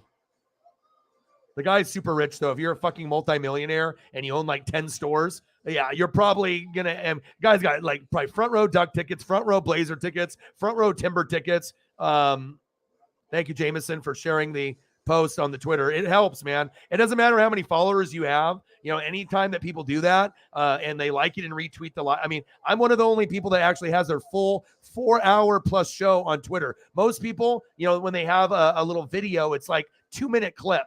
It's not really the full show. And there's some people that have their shows on Twitter and with YouTube, and it's just nice to be able to, you know, if someone wants to watch the show, they can just go on my timeline and they can rewatch it that way, and you know, or they can do it on YouTube. But It's just nice to be able to try to branch out because there's a lot of people that watch me on Twitter that don't sub.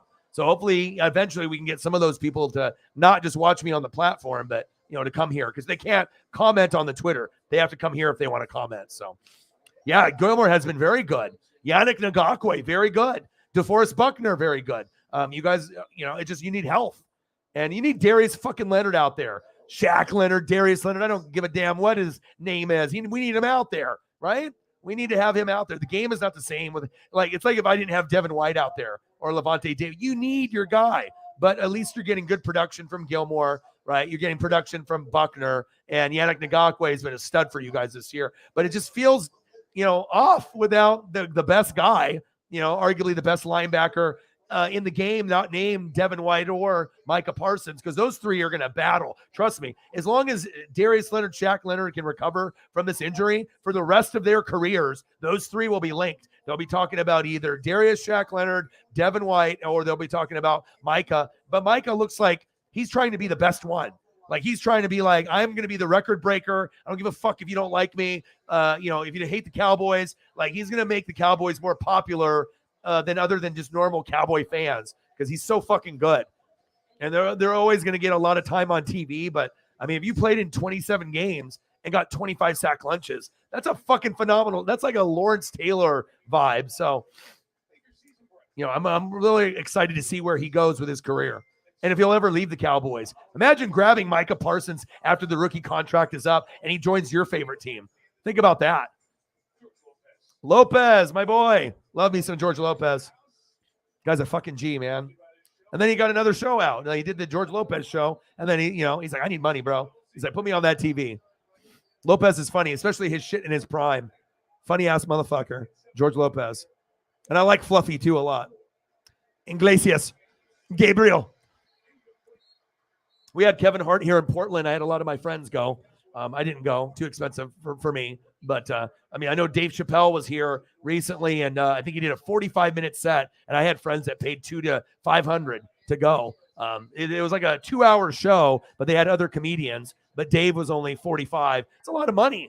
Dave Chappelle's amazing, but fucking A, man. $200 to $500 for 45 minutes? That better be the best fucking 45 minutes of my life, or like a memorable one. And I imagine it was. But, if you just don't got the extra money for it, I get it, spendy.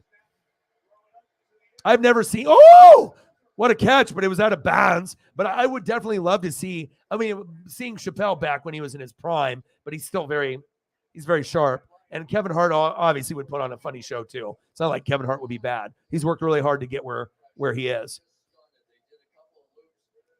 And I always like the shit with The Rock and Kevin Hart. They can just kind of tease each other. It's like Rock actually found someone where they can kind of jab at each other. Like, with their microphone skills are so good that, his little ass Kevin Hart can actually make The Rock laugh, because he's fucking a funny motherfucker.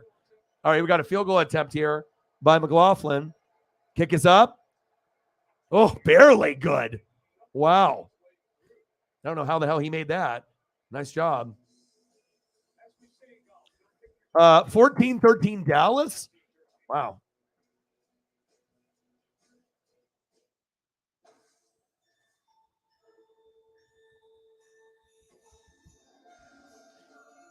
A lot closer every game than we thought, but it makes it fun.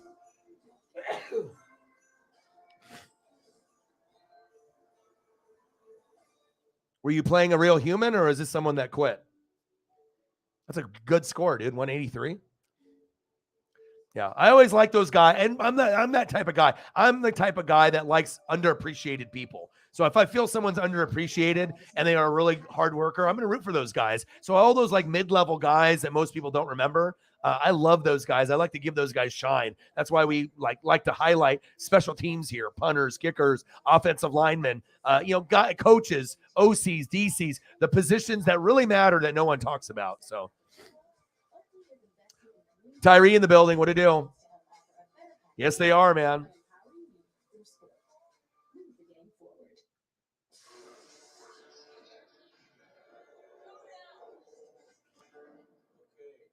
I don't know how much beer my friend has had. You need to finish the special effects. And if you want to save by bundling home and car insurance, you need Geico. Marshall Yanda, that's my boy. They haven't been the same since They haven't been the same since then. Nicker Adams, appreciate that. Little shout out there.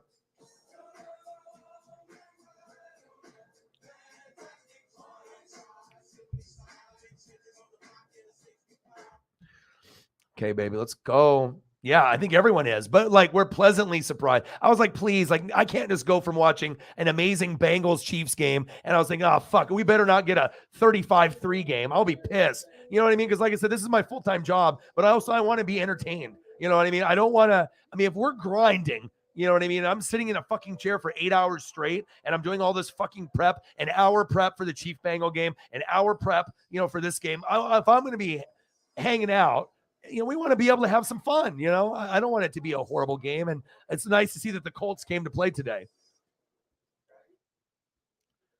You are facing number one. Nice, bro. They shit the bed this week. Skinner in the building. How are you? Appreciate you. Hope you're having a great day. And Skinner is the one that did the digital picture of me. Great to see you in the building. Sometimes we'll message, positive messages. It's always good to be able to check up and just say, hey, I appreciate you. Hope you have a good day. Sometimes some of my friends don't even do that. Maybe they shouldn't be my friends. You know what I mean? Sometimes it's just nice to have people check up. And I'm usually the type of person to check up on other people. But it's sometimes one of those things when I try to support someone, when I'm liking their post and I'm trying to help them out and you're not doing the same for me. Like, this is my dream. This is a big deal to me. I think some people are just so like, they don't want to see someone doing better than them. So it's like really hard for people to like hit the like button or share someone's stuff. Like, you know what I mean? Like, it's cool. Everyone can win. Like not every, it's like, you don't have to be a hater towards me because I'm fucking grinding like a motherfucker. And maybe I'm more successful than you are, but like, look how much fucking work I put in, like this has not happened overnight and I'm nowhere near where I need to be, but taking a second just to retweet something or like someone's post or to check up on someone. It's little shit like that fucking matters, but a lot of people have tunnel vision. They care about themselves. Like, what can I get? Where's my money? Where's my success? Where's my kudos? Well, fucking, are you lazy or are you grinding, But I had to definitely cut off some people, it's because I'm sick and tired of supporting people. If you're not going to, you have to be able to show some love back. Why am I supporting your shit? And you can't even take 5 seconds out of your day. That's not a friend. 2nd down and 5. Prescott going deep. He's got a man. Oh, incomplete. I mean, friendship has got to be 50-50. And sometimes we know friendships aren't. Like, you're the person always calling. You're the person that's, always trying to set up a meet, but, you just got to evaluate. Is this person worth my time or not? And as you get older, it's easier to cut people out of your life. I think once you get out of high school and college, you want to hang on to those friendships. But as you get older, you understand really what's important is your family, obviously your animals, your pets who are family. And then you got to be very picky with who you give your time to. How are you? I hope you're doing well. Oh, sack lunch on Dak Prescott. Yum, yum, yum, yum, yum. Quiddy Pay. Woo! And DeForest Buckner, baby. Nice job. Wow. This Colts defense, it looks I don't know what the fuck Jeff Saturday said pregame, but he's like, dude, we're going to Dallas. Everyone's watching. Let's not play like shit today. Whatever message he put in with the coaches, this is a night and day difference. And even though the Colts started to play a little bit better football last week, like even if they lose, like I'm really feeling good. Like this is exactly what you want, win or lose. You're putting out all the effort. And I'm loving it. This is awesome. I mean, imagine if the game was 14-0. Half of the world would turn this game off. They're like, Colts are not doing nothing. 0 points again or 3. And they're playing like they want to win this game. And Cowboys are like, they got like Mike Tyson, like you played Mike Tyson Punch Out and you were Mac and you get past like Tiger and a few of the ones, Glass Joe. But once you get to Mike Tyson and he punches you once, you go down. I feel like the Cowboys got kind of uppercutted early and they've responded, but they're kind of like stunned a little bit. They're like, wow, these guys are actually bringing it. So it'll be up to the coaching staff for the Cowboys to let them, we're not doing good. Like, you got 14, but this is not good. So we'll see what happens in the second half. Well, this resume is getting seen. Just not by who you want.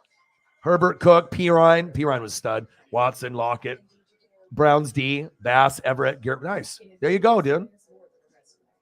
I saw that. I appreciate you. And sometimes those little things help because, like I said, we only need like 140, 150 subs. But if you're not getting the notifications from the channel because they're not giving them out, I mean, those fans are, it's like all I want to do is just get my stuff out to the people that like me, that want to, hang out together. You know what I mean? But if you're limiting me on that, then it's like I have to do Twitter. And so I changed that. So now I'm doing the live stream there. I'm just trying to be able to get these last 150, and that way we can get to 20K and then move on. You know what I mean? But it's very difficult to grow. I mean, I know I could do uploads and grow that way. You know what I mean? But when you're doing this full time and you have a time limit on, what you can do, you got to be able to do what's going to be best. But I will probably at some point do some uploads of something, but I'm grinding. My buddy's trying to send me his tickets like in the front row or second row at the Blazer game. Shop Best Buy and experience the magic of giving the perfect gift. Sheldon. Oh, damn. AD got 55. Woo. That's something. And then McGriff, yeah.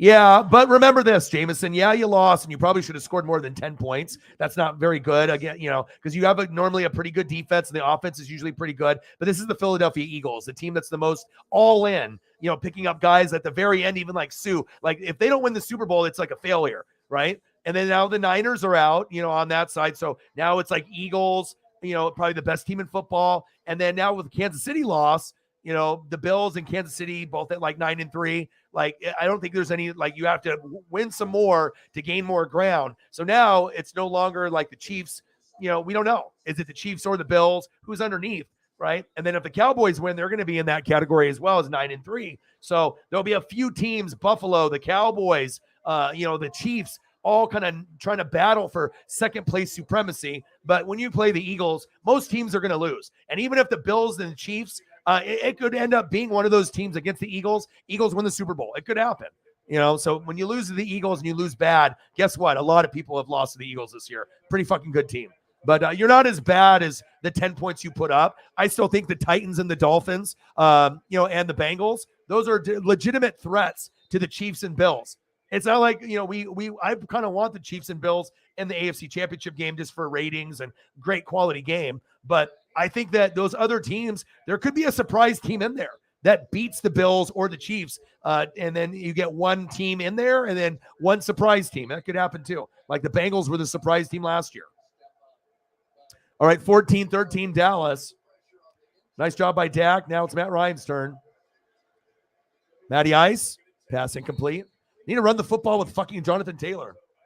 Let's gain a little momentum here.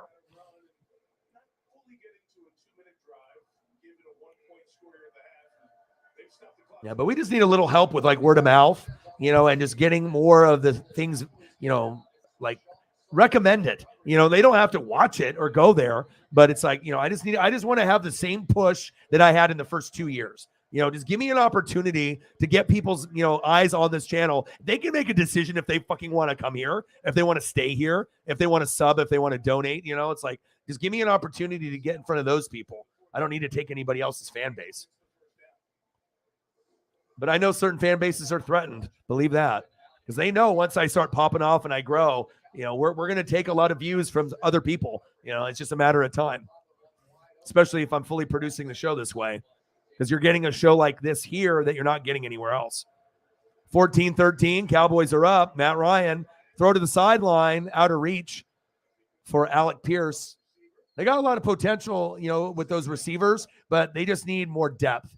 Michael Pittman sometimes plays great, but he needs more opportunities. Alec Pierce, we know he can get the deep ball, right? He's got a lot of skills to pay the bills, and Paris Campbell ain't that bad either. And then Jelani Woods at times plays pretty fucking good too. Just need a little bit more depth. They need a superstar wide receiver like an A.J. Brown, a DK Metcalf. You get a guy like that, the whole offense can change. And obviously, we need to get a better quarterback than Matt Ryan. Maybe Michael Penix Jr. from UW, Washington would be a great fit. Imagine if they got Marvin Harrison Jr. picked, and then ended up getting Michael Penix Jr. Me and Sarah have talked about that. Going down the sideline out of bounds. Wow, big pick right there with the tip. Matty Ice being Matty Ice now coming down to earth a little bit, from that fantastic start that they had. But they're still, Alec just going up. And I mean, when you go up like that, I mean, you're asking for it to get picked. If you're going up like that, I mean, come on, man. You got to help your quarterback out a little bit, but he was trying to catch it, but throw was too high. And at least he put his hands up. But the thing that he should have done is probably not put his hands up. And then maybe that doesn't get picked if he just lets it soar over his head. But Alec is a competitor, so he was trying to make that grab. Peyton Manning. Prior to that, John Elway. It wasn't Trevor Siemian or Brock Osweiler or Drew fucking Lock or Russell Wilson. Nice defense there by the Cowboys.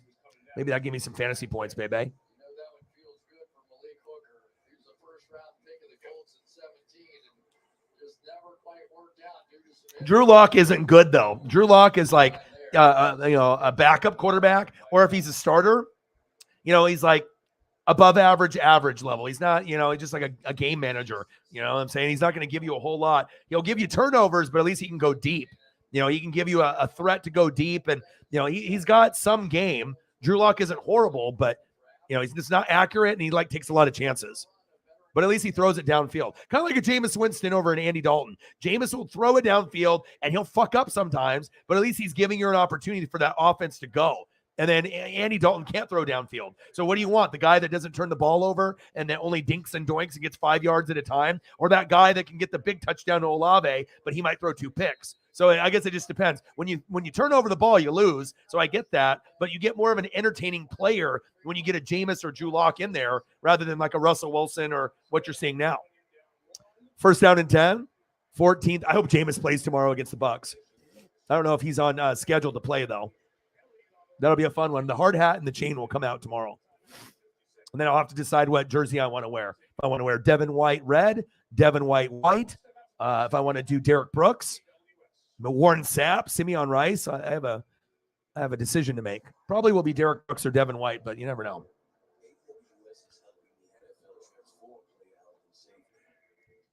Yeah, but you got to think, compared him to every other quarterback in the league, he could probably only start for like 5 teams.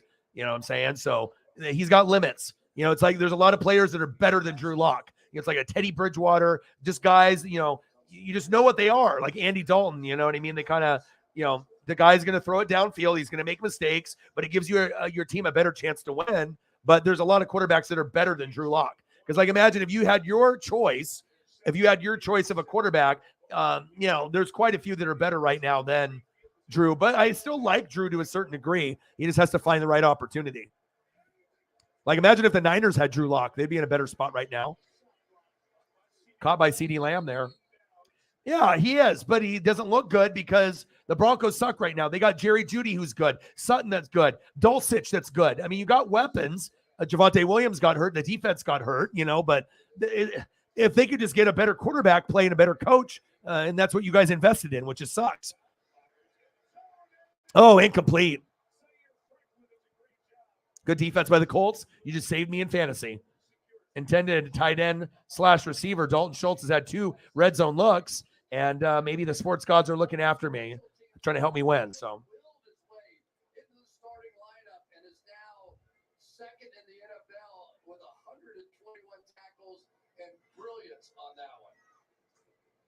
I mean, that could have been 2 tutties that he could have scored, and I would have lost for sure. Now I'm projected to win. Dallas D has 10 for me. Hell yeah.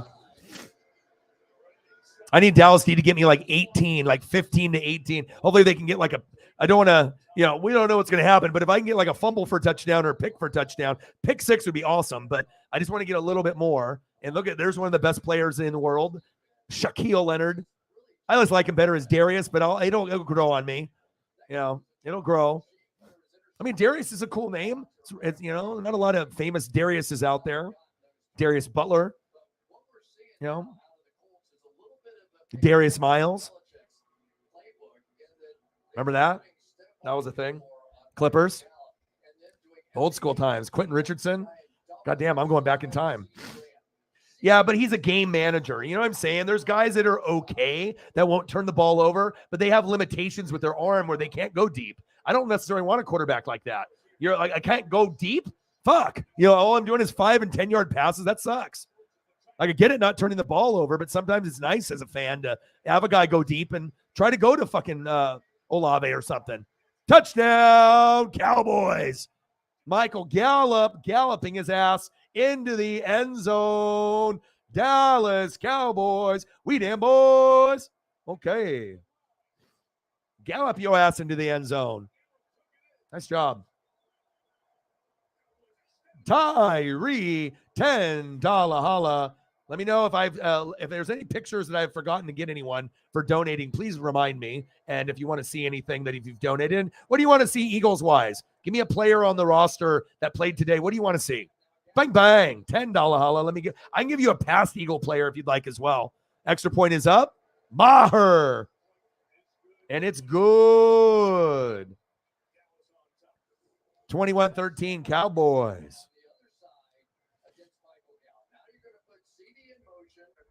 This was a good play call. 21-13, right before halftime, too. Way to steal the momentum away and steal it back. Oh, shit. Anyway, I got Yellowstone to watch tonight. That's a fucking good show. You don't even have to like fucking Cowboys to like that show. There's always like people fighting each other and like crazy drama. It's really good. And it's got Kevin Costner in it. Rip, Beth. I mean, fucking A, man. It's a great show. You're looking for a show to watch after this game is over, definitely recommend Yellowstone. That's what I'll be watching. 21-13 Cowboys. We damn boys. I see you.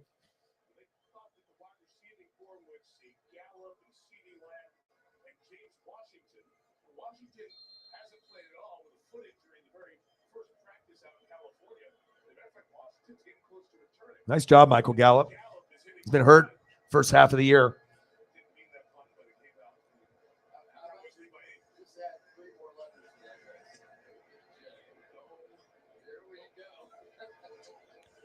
All right, Colts with the return. Oh,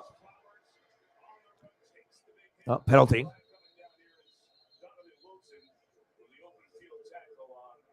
Darius Rucker. There we go. Another Darius, famous one. That's a good one. I wasn't really thinking music. I was just sticking to sports. But yeah, very famous. Maybe the most famous Darius. Hootie and the Blowfish. Your boy ain't stupid. Yeah. I try to keep myself well-rounded, even if I don't necessarily listen, to country or maybe I don't watch horror movies as much as like some of my other friends, but I always try to keep in the loop with everything. I'm trying to be knowledgeable. Yeah, Jags got fucking smashed, Toby. It'll be all right though.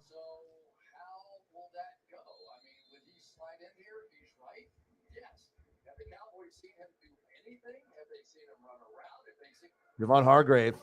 You want Javon Hargrave? You get Javon. I got you.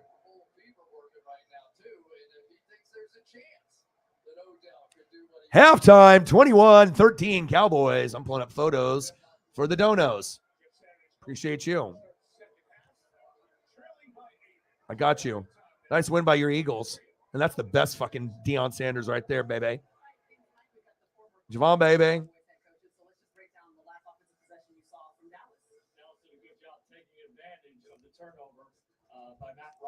Hargrave, baby. Thank you for your support, man. Means a lot.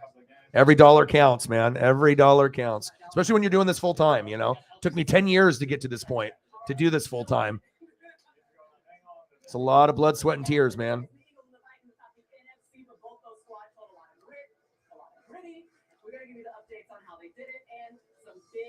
Let's watch some highlights here together in a second. Want updates on the action? Just tell Siri. Show me football scores.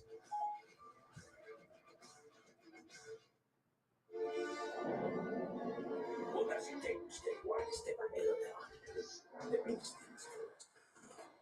The reflexes of a cat. Survive because rather than dying to life, it's it. I got one more for you against the Cowboys. Appreciate you, man. Thank you for your support to the channel, my brother. Tyree, my boy. $10 for my boy Tyree. Big Eagles fan. How's your weekend, bro? What's good? What's good in your life? We got our first snow here in Oregon, so it didn't stick or anything. 47. Hey, we're almost there. Halfway there. It's halftime. We got 53 to go. We're kind of, we're getting there. We're getting there.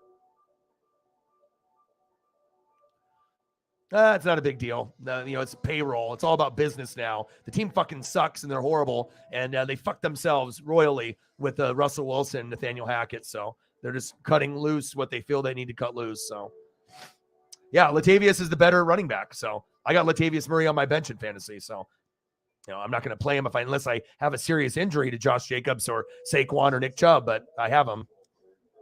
Appreciate you, bro.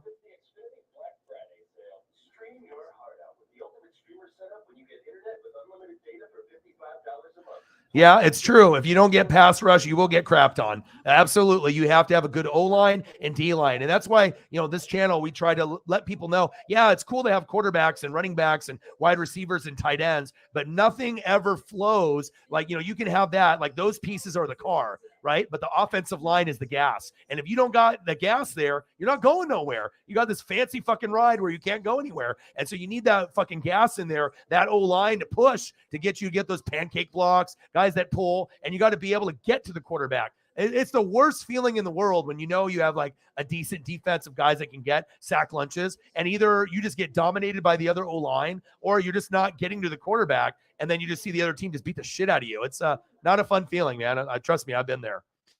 I know what you mean. How legitimate is that? You think it's going to happen?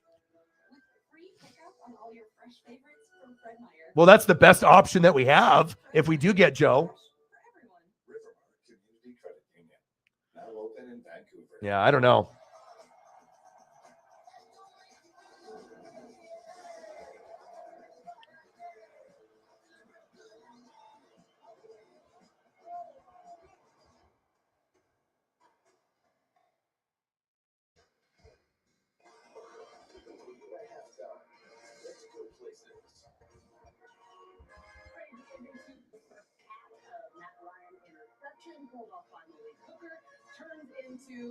Darius Rucker photo somewhere.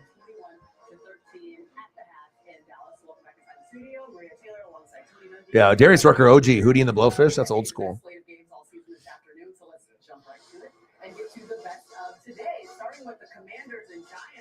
Commanders and Giants with a fucking tie. There you go. There's your Darius Rucker.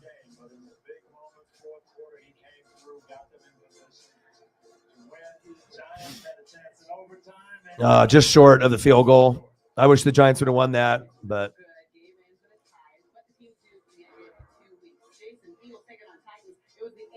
the Eagles, baby. I'm telling you, I mean, like I said, if their defense can hold up, I mean, they've been the best team all year, and if they win the Super Bowl, I mean, would anyone really be surprised? I mean, the Bills and the Chiefs and the Bengals, they're all kind of beating each other up. Right? Everyone is like beating each other up for like top spot in the AFC, but the Eagles clearly have the NFC, and we'll find out if they can beat up on a very elite AFC team. And I mean, if the Eagles defense can match that offensive production, absolutely they can win the Super Bowl. Because right now, if you're looking for balance, they have the best balanced team in the NFL. So that's why they're doing the best. They can run, they can throw. They're getting good quarterback play from Jalen Hurts. They got good coaching, and the defense, for the most part, is playing pretty good. And they're making big plays. So,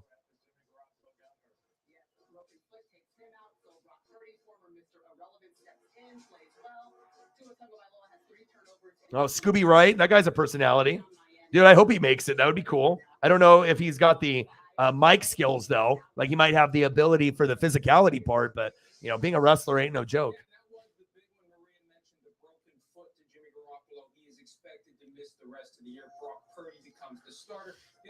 I mean, I don't know. I mean, if we get Joe Brady, I mean, it'll help a little bit, but I don't know if he's like a big enough guy where people are like borderline and they're like, oh, I'm going to go where he goes. Like, we definitely lost a lot based on what fucking Lanning did and fucking what Idiot did on Arizona State. So I don't even want to say his name anymore because he was a fucking idiot. Lost. How do you go for it on 4th down and 1 and 4th down and inches when you're on your own like 19 or 23 yard line? It's just stupid. 29 yard line, 33 yard. Like, you don't go for it there.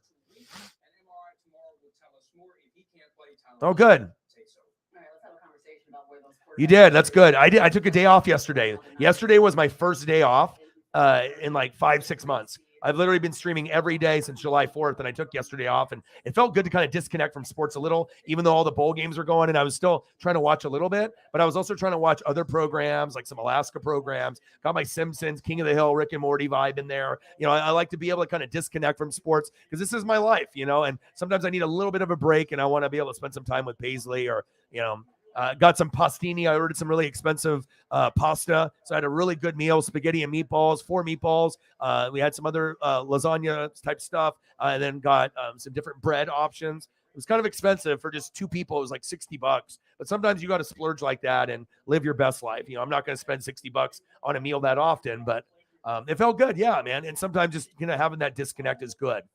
21-13, we're at halftime.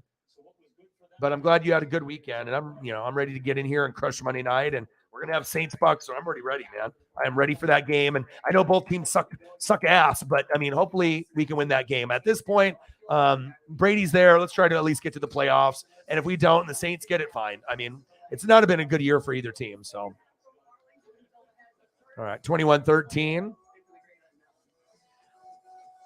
Yeah, but that's sometimes you just have to understand what's important. And like I said, I was on my Facebook and I cut off like 300 people. I was just like, dude, why do I have these people? Just because I went to high school with you or I worked with you, it's like, what I mean? If we don't even have any communication besides you just like spying on my photos or whatever, like, I don't know, like at some point you need to like thin things out a little bit and try to get the people that are important to you that are in your life. I don't want no drama in my life. I'm just trying to grind and hustle, baby. 21-13. Cowboys. Let's look at some of the stats here while we're in commercial. Dak, 12 for 20, 115 yards, 2 TDs, 1 pick. Not bad. A decent start. I mean, the pick is something that you don't want, right? But not bad of a stat line. Okay. And then let's go with Zeke. Zeke's got 10 carries for 41 yards. Tony Pollard, 8 carries for 34 yards. And CeeDee Lamb leading the team with 3 receptions, 48 yards, and a tutty. Also has 2 carries for 23 yards. So nice to see CD having some action. And then on the flip side, with Matt Ryan, 6 for 14, 98 yards, but at least he got a fucking tutty. 1 tutty, 1 pick, and they're in the game, right? Jonathan Taylor doesn't have enough yet. 12 carries for 55 yards. The carries are there, but we just need to get him loose for like something, one big play. But right now, the offense and defense has been kind of dominated, in kind of waves. It was Cowboys and Colts, and then it went back to the Cowboys, and they took the momentum back. Uncle Mo is back in Dallas with that touchdown late, but they can still spark a big play. Remember, Jonathan Taylor was the best running back in the league last year.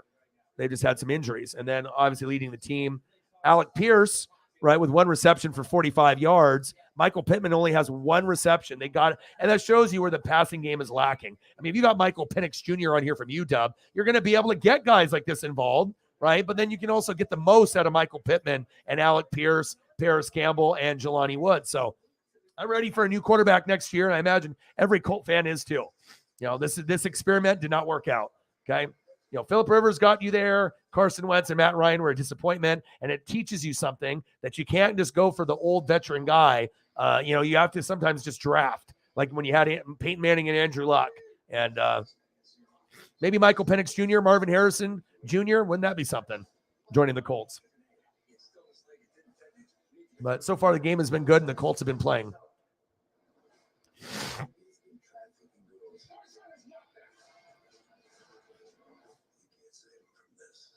But at least we have a good game, and I know a lot of people are doubting this game. That's why a lot of people didn't even show up until maybe maybe watching the game or showing up to streams. Like some people showed up right away, but some people had to watch a first or second quarter to see, is this worth my time? And it is. It's 21-13. It's close. Just want to see a little bit more Jonathan Taylor.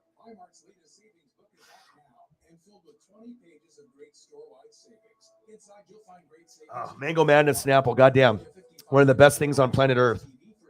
Can't tell you, man. Like I had a friend whose dad worked at Snapple. So when we would play video games, when we had like PlayStation and they had NFL Game Day, remember that game? The alternative to Madden.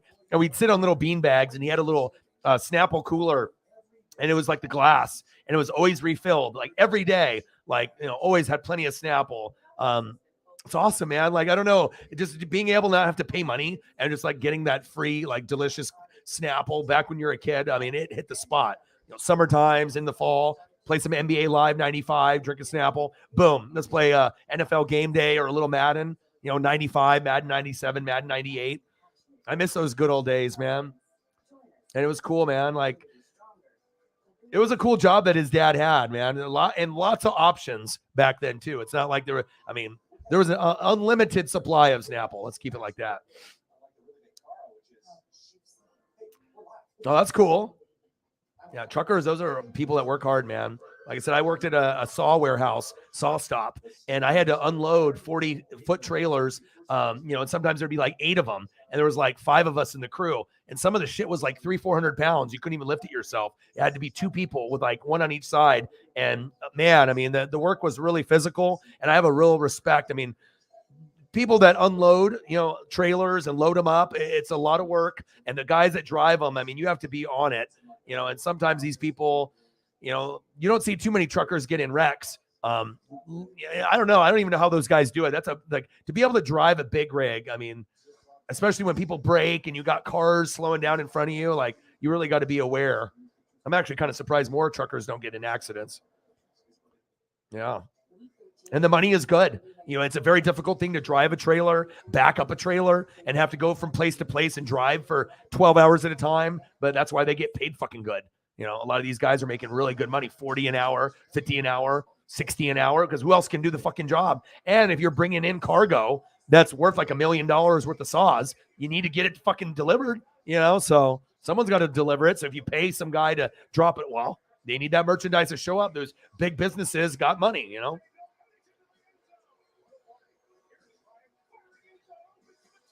Oh, wow. Penix is coming back. Damn. Well, there's still a chance you can get him. He's going to make UW awesome. Oh, I'm going to watch every game of him next year. So that sucks. I guess you get no Michael Penix Jr., but maybe Marvin Harrison Jr., but you got to get a quarterback, though. But maybe you can get a quarterback in the, later round or something, or a free agent. I don't know. I don't know what you do at this point. But I would be, it would be better to get a guy that's going to be a for sure thing, like a Marvin Harrison Jr., than go for a quarterback, that doesn't pan out. If you draft a quarterback and he doesn't pan out, it's going to, make you go backwards in your growth. You got to hit on this draft pick. So, especially if you're replacing Matt Ryan, you can't go through this again. I mean, this has been hell to watch. It's like watching paint dry. It's like we thought Breeze and Phillip Rivers were kind of bad at the end of the career. Goddamn, Matt Ryan, like not a whole lot left there. It's like you got a name and a legacy. But goddamn, you are a shell of yourself. I know he's trying. It's not like he's trying to suck on purpose. I mean, the last thing you want as an athlete is to go downhill and people call you out on it. That's not a good feeling. But sometimes you have to come to grips with the reality. Yeah, Snapple is so good, man. I got the Mango Madness. I had the Kiwi Strawberry early, and it's a different texture of taste. That's why I like them, because I'm trying to stop drinking beer and booze. And, I'm doing Gatorade, Powerade, blue flavors in those, and then I do the Snapple. Flowers with the return. But if you are trying to break away from alcohol a little bit, there's good alternatives. Especially when I put them in the freezer and I let them icy up for a little bit. Holding on the return. Jeff, you guys had the momentum at the end of the first half. Matt Ryan throws that interception. How do you get It's so true. Yep, and then someone has to get these from the cargo ships. When they come through in the ports, someone's got to pick that shit up and drop it off to the business. And, you have to pay money if you want your shit. So totally get it. Because like I said, I totally got that aspect, because when we unloaded these trailers, man, it was fucking hard work. And I had to do it in the summertime. So imagine going into a trailer and unloading shit and it's like 90 or 100 outside. It's like a fucking 120 in the fucking trailer, 125. It's like you're sweating like a motherfucker in there. But that really makes me like appreciate hard work. I've always been a hard worker. And if I wasn't doing YouTube, I was doing sales over the phone. Maybe a little customer service in there as well with my voice. And then I was working warehouse, because obviously sales and customer service can be damaging to your brain. There's just a lot of, mental health issues, when you have a lot of pressure on you with like sales on the phone or in person, can affect your mental health. And, also, doing the warehouse stuff is just something I like, because it put me in good shape. 2nd down and 11, Matt Ryan, pass incomplete. Intended receiver, Alec Pierce. Not a lot of deep passes downfield. It's all within 10 or 11 yards. They did it one time in this game, and then they did a double move. 21-13 Cowboys. The thing that changed this game. Yeah, it was crazy to get the first snow here. I don't know if we're going to get more snow. I haven't really looked at the weather report since I've just been grinding 2 games in a row. But after the game is over, I'll definitely look into it. 3rd and 11.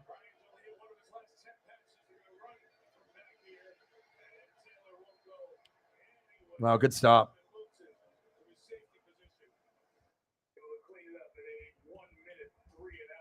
Damn, 3 and out. Was not expecting that. What happens is they will move so much of the rush on that side so that Micah Parsons can get that one-on-one opportunity. Yeah, Jonathan Taylor needs to get loose, but the offensive line ain't fucking helping.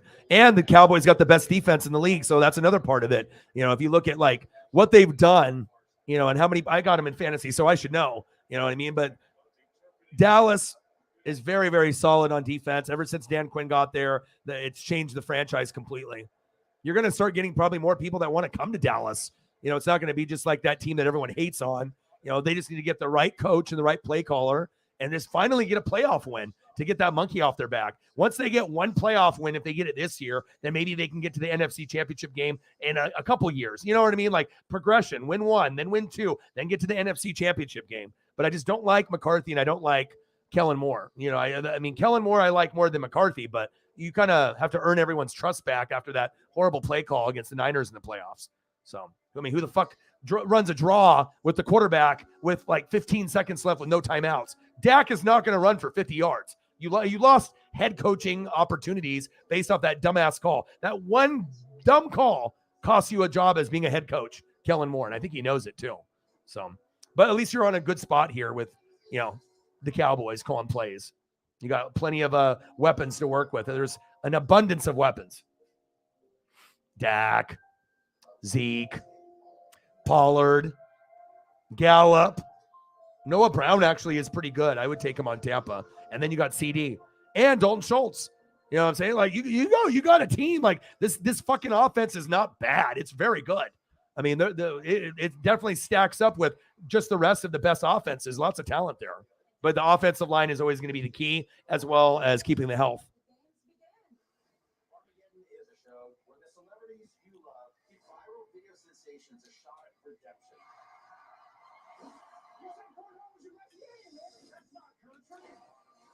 The show is shot right here in Nashville, in Blake's bar. I literally slept. Blake Shelton. I haven't watched the show, but it looks interesting. I mean, if you like these type of celebrities. I saw that they did a beer pong with like wall balls into like trash cans. That was kind of cool. But I don't know if I'm like going to be watching this show like every episode. But like I said, it looks like it has kind of a vibe to it. And it's got celebrities. So, I mean, if you like these celebrities, you might be tuning in. I like it that it was filmed at Blake's bar. That's very cool. You see Nikki Bella in there. They're done. They're done. You know, I don't care. And they got Josh Johnson, but I mean, they were the biggest threat to the Eagles. Now it's like smooth sailing for Philadelphia. You know, the only weapons that you have to worry about are Minnesota, Dallas, and I know you can beat them. So, you know, and now it looks like for sure the Eagles are going to the Super Bowl as long as there's no serious injuries to Philadelphia. It looks like it's, you know, they're going to go. And then who's going to go on the AFC side? We don't know. Chiefs, Bills, Bengals. Somebody's going. But like after that injury, that definitely opened it up more for teams like Seattle, Tampa, you know, to maybe get a surprise win. And then also for Giants and Washington maybe to get in. But it really benefited the most the Cowboys and the Vikings. So that's one less team they have to worry about. Because I thought that San Francisco, essentially, if they stayed healthy, they could be right behind Philly, slightly ahead of Dallas, and slightly ahead of Minnesota, but not by much. But now Niners are out. You know, it's smooth sailing for Philly. Could happen one day, but it might not be this year. Maybe if we get Sean Payton as the head coach. Sean Payton could really help two franchises the most. Number one, you know, probably the Dallas Cowboys. Number two, the Chargers with Justin Herbert. If you could get Justin Herbert with Sean Payton there, it could it could be like a Drew Brees thing. Oh, like getting a guy that, has a lot of potential, going from one team to the next and taking them to the Super Bowl. So I don't know what Sean Payton's going to do, but I know he's going to be very selective. But if I was Sean Payton, that's where I would look. At Cowboys with Dan Quinn, or I'd be looking at the Chargers as a sleeper place. Prescott. And then if it ends up happening, you'll be like, damn, this motherfucker's got ESP. How the fuck did this guy know that? I have not seen the Super Mario trailer, but I've heard of it. But I haven't seen it just yet. The trailers that I've seen are like the Indiana Jones one, the Transformers one. If you got a link and you want to send it to me, I'll watch it.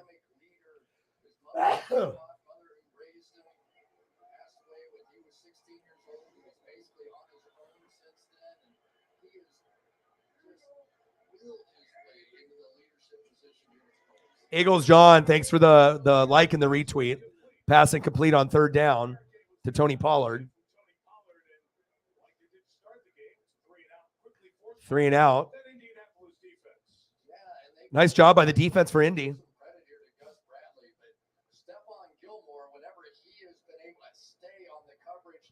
Bradley wants him on.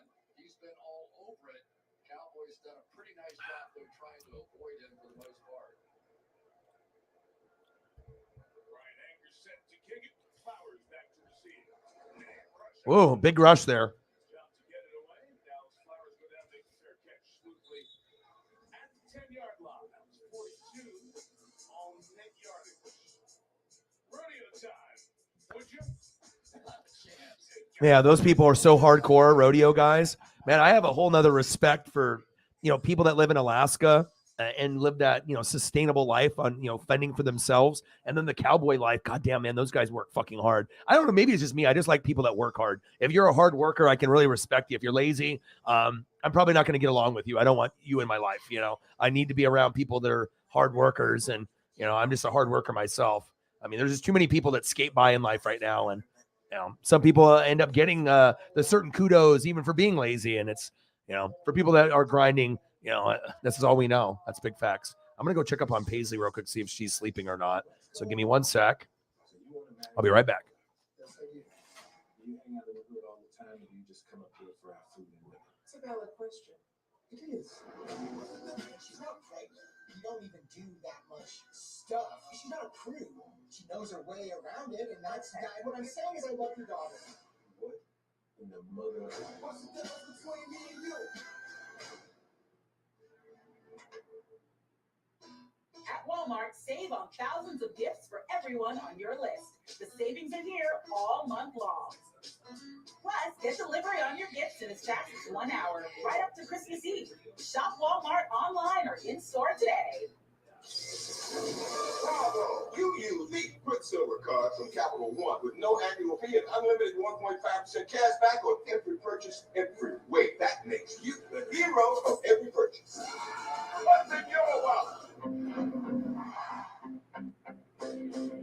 Gillette presents the Gillette Labs Exfoliating Bar, a razor designed to take the hassle out of your routine with effortless shaving and one efficient stroke. The bar and the handle removes unseen dirt and debris that gets in the way of the blades, so nothing gets between you and a quick and easy shave.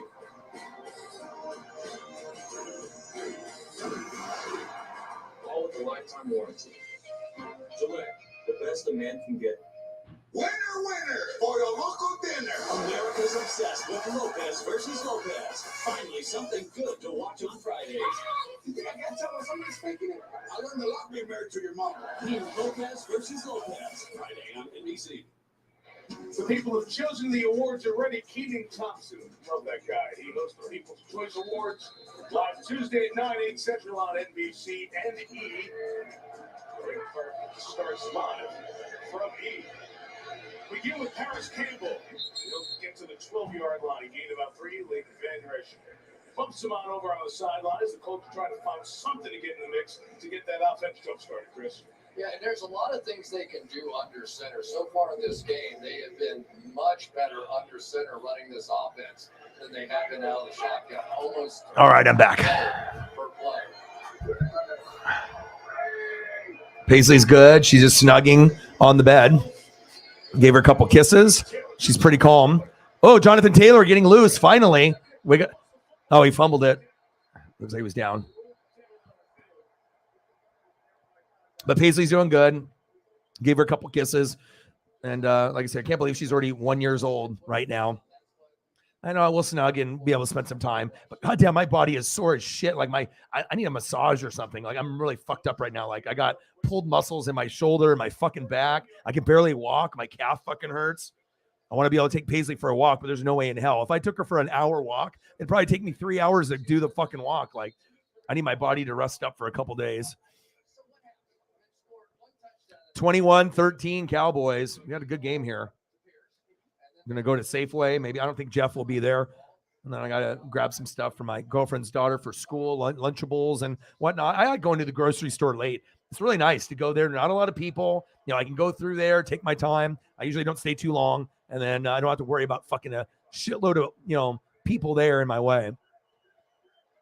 21-13 Dallas. 10 minutes and counting in the third. Matt Ryan on 2nd down and 6. Little screen pass. Use your best weapon, my man. There we go. Jonathan Taylor getting close to that first down.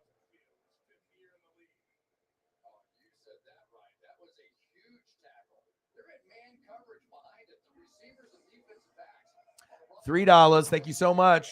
Halfway to our goal. We haven't had some of the heavy hitters in the building, so hopefully we can get some of those to come through. Appreciate you. Bang, bang, bang. $3. Well, let me know what you want to see during the commercial break, and I got you. 50. We're halfway there. Thank you so much. I appreciate you. The best mod on planet Earth. It's Sarah. No one is more dedicated to a channel than her. I'm telling you. Matty Ice. Nice throw. Nice catch. First down. Colts. Let's go. Move the chains.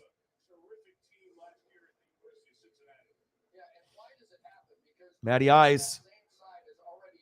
Yeah, they got some nice players. You got Desmond Ridder, who hasn't got his chance yet in Atlanta, but it will be his team. Alec Pierce and Sauce Gardner. I mean, we got some ballers there. There's a reason why Cincinnati was in the fucking playoff, and they were one of the top 4. You had 3 really good NFL players there. Obviously Sauce, he might end up being one of the best corners, like maybe this generation's Darrelle Revis.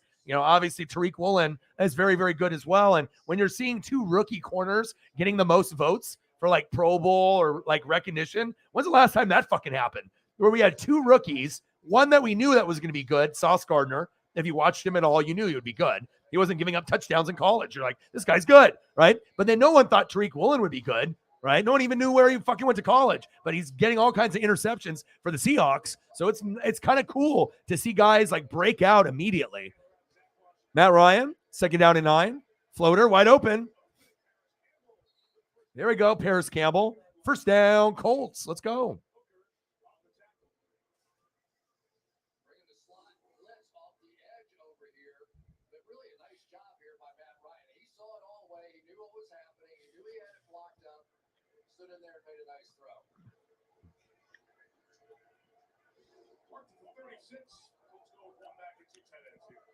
I know some people won't agree with the Jeff Saturday hire because they want minority, they want Black, Mexican, Asian, other opportunities, or guys that have already been there. But I'll tell you what, since the Jeff Saturday hire, it probably wasn't done the correct way of going through the right person when you have other guys that have more experience. Jeff Saturday gives you passion, energy, accountability. And so, yeah, he's not necessarily maybe qualified to be the guy long-term, but for this part of the season, he's definitely re-energized the team. And if they didn't have him, they wouldn't be at 4 wins. I don't know how many more wins the Colts are going to get, this season. And I know you don't want to win too much because you don't want to lose draft position. But at least I'm seeing effort where we weren't seeing effort early on in the season. I dropped it. But I like the accountability part. And he played in the league for a long time again. And you never know.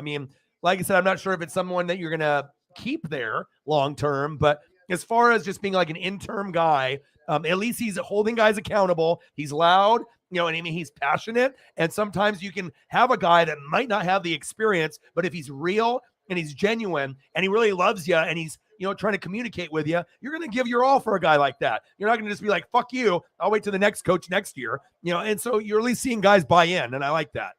Go, baby, go. Go, baby, go. Hell yeah. First down, Colts. Jonathan Taylor rumbling and a bumbling motherfucker. Let's go. First down, Indianapolis. Let's go, baby. I think they should stay there. I think, just keep there as an O-line coach. Yeah, exactly. Or someone in the front office. Just make sure Saturday is a part of the roster. But, I mean, if you go from, like, the head coach and then you're like, oh, line coach, I mean, it's kind of a pretty big demotion. But, I mean, I don't know if Saturday really has an ego. I think he's just really, passionate, and he's thankful for the opportunity. And I know a lot of the minorities were pissed, Asians, Latinos, and preferably the black coaches. And obviously they were like, what about us, man? And there's coaches that are already on the team that have more experience, that have been head coaches before, were pretty good, and they got passed over. But I mean, they're still part of the organization. It's just that person's voice. And maybe that's what the Colts needed. Maybe not some raw guy, or a guy that's been an old coach, or someone that's feeding him bullshit. Maybe just someone that needs to say, hey, we're all at fault here. Let's just try to work together. And sometimes just having someone that's real and genuine and a good communicator can go over someone that has more experience. 21-13. Let's go, baby. Ooh, nice tackle.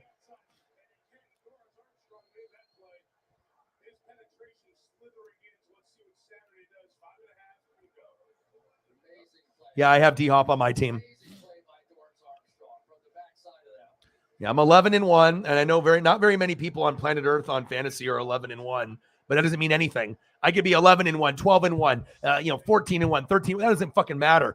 If you do best of 2 weeks, you shit the bed week 1, you might lose, and that's what's happened to me the last couple of years. So I don't take anything for granted. I just, you can have the best roster, the best bench, score the most points, give up the least, and still lose in the fantasy playoffs. First down, Colts. Matt Ryan with the keeper. But I'll tell you what, it's depressing when you have the best team, the best record, the least amount given up. You scored the most points, and you don't win the championship. There's nothing more aggravating than that. By just having, and it's really shitty. Like, when I thought that it's not going to happen to me again, I peeked ahead, right? In the fantasy playoffs, I'm going to be the 1 seed, right? Every player, including my kicker and defense, in my starting lineup, my power lineup, has a red matchup. So I have bad matchups for all 9 spots. How the hell am I going to win? But I'm going to find a way. But it's everything. I don't have any green. I don't have any neutral color. That motherfucker said red, red, red. I was like, you got to be shitting me. This has happened to me the last 3 years. This is my 4th year doing it through the channel. I haven't even won the fucking league yet. I've gotten 2nd. I've gotten 3rd. But I want to win. But it's always been that fucking first week in the playoffs. Motherfucker, dude. They sit the starters, or the guy has a hard matchup against a rival in the division, and the motherfucker doesn't put up points, says 18, motherfucker gives me 4, and then I lose, But maybe this year will be a little different. Second, you guys know my pain. I know you guys are there too. Floater. Let's go, Alec. Motherfucker. Let's go. Matt Ryan can throw the noodle arm football once in a while. Matty Ice going to his guy, Alec Pierce. Woo! Okay. My goodness. I'm so happy for the Colts that they're trying. I mean, you're making football, like, when you are on TV now, people are going to watch. Like, people were like kind of wrote you guys off. I'm not watching this fucking Colts team. You know what I mean? They're like putting it in the same category as maybe like a Jags or something, right? But the thing is, if you put an effort like this, people are going to watch. Change the narrative about your team. 2-point conversion, Matt Ryan. Oh, didn't get it. Damn it.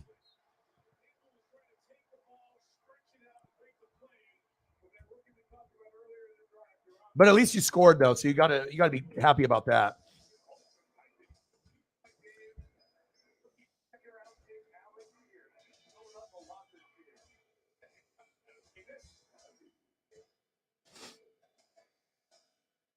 (21-19) Cowboys.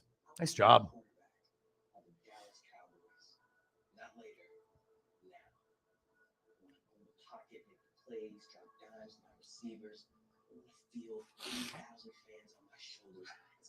Carry them to victory.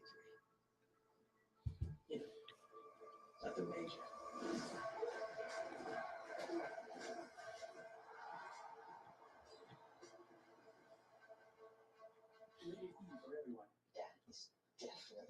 Dude, that's just about taking a little bit more than the frosty. Yeah, but if you would have known me at the beginning of the season, you wouldn't be 5-8. You'd probably be at least 8-5 if you asked me questions. I can always turn people that are average in a fantasy football to good by teaching secrets. If you're good, I can make you great. If you're great, I can get you a championship. So,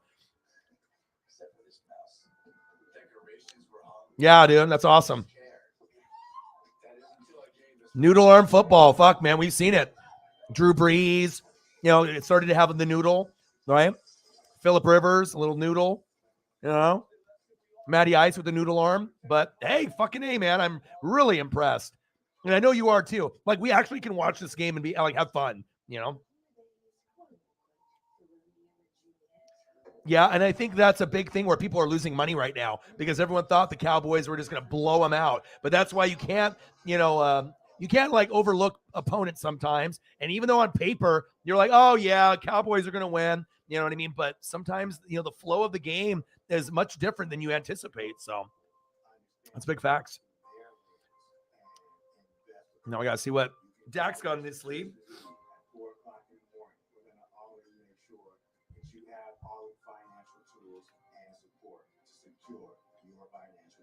That means a lot for my community and for every community. This is special. The People's Choice Awards. With Icon Award winners and so many of your favorite celebrities, hosted by me, Keaton Thompson. The People's Choice Awards, live Tuesday night at 10 on ABC. And the red carpet starts live. Paisley just walked in here. I haven't seen Paisley in a few hours. I mean, I saw her, but gave her some kisses. Now she's giving me kisses. Hi, baby. I love you. Daddy loves you. Love you very much. Bye, honey.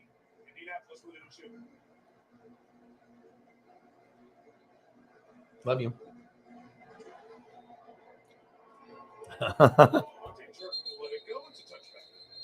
Let's take a look at the Walmart left 4 case. Guy can't get inside the game a little bit. Zaire Franklin, tremendous player. He leads both teams so far tonight with 8 tackles. He has been doing it against the run. He has been a major factor in the pass game. And this probably the biggest play of the night, the breakup against Dalton Schultz. Here's a guy who was a special teams player, special teams captain. Now the leader of this defense and doing a fantastic job. No, Armour's 44, right?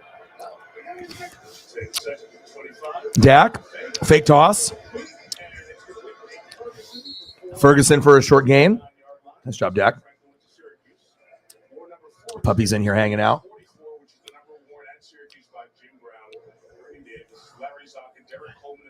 No worries, bro. I'm always here. If you need fantasy advice, I try to help people win championships. There's not a lot of people that are willing to take the time, to do the knowledge and a lot of the extra things you got to do in fantasy to be great. I'm always going to give 150% every year. That's probably why I haven't finished lower than third ever. Pollard, nice gain. First down, Cowboys. Let's go.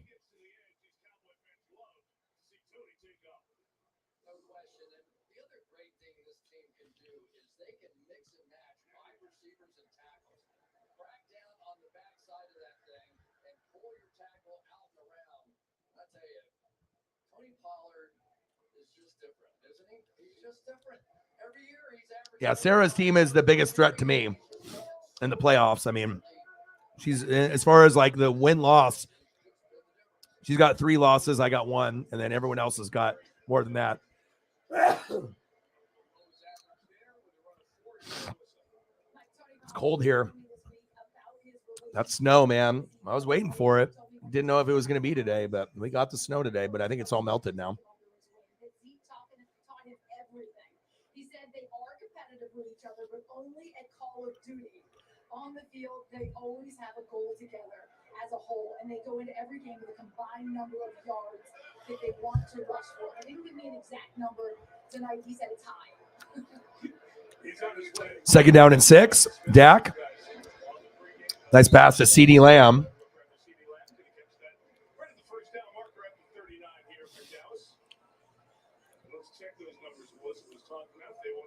will share the actual ones. 134 Man, yards and 25 touches for this duo. Well, and really the key of it has been Ezekiel Elliott, because it's hard, right? When you're the guy, you're the bell cow, you're the superstar, all that sort of stuff. And it would be real easy for Ezekiel Elliott to shun Tony Pollard. He never did. And now they have that 1-2 punch in the backfield that is setting them apart. 39 here, Zeke running inside. See Jason Peters playing left tackle again on this drive to the 35-yard line. What a story Peters is. His 19th year in the league. He's 40 years old. He's come in because of that injury to Tyron Smith. When Tyler Smith was at left tackle, was going to be left guard. We got to find somebody. And he played well in Chicago last year, and here he is, a factor for the Cowboys. Yeah, lost 25 pounds, but his legacy in Dallas may well be what he is taught. Gotta have my Snuggie time. Love you. I think Tyler Smith's going to go. Second down and 6. 21-19 Cowboys. Play action fake. Nice fake by Dak. Oh, fell down. Picked. But I think it hit the ground. Wow. That was close.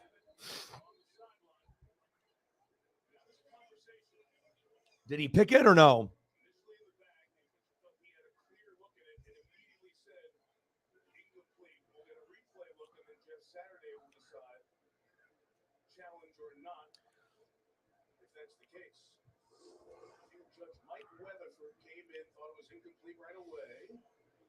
Did he get it? Bounced, right? Let me see it again.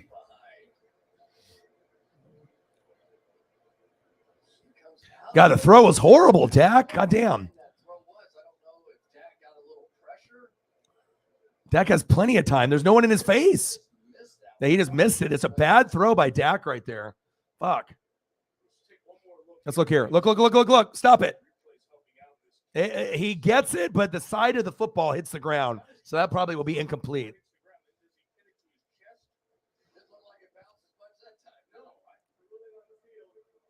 Incomplete, yeah. Because he had it, but like the side of the football, it like moved when the vibration when you hit. So that looked like it would be incomplete. Close to a pick, but I think that's the right call.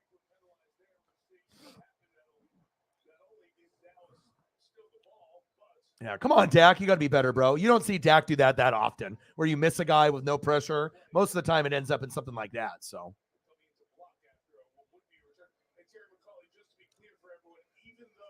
CD's like, damn, what happened?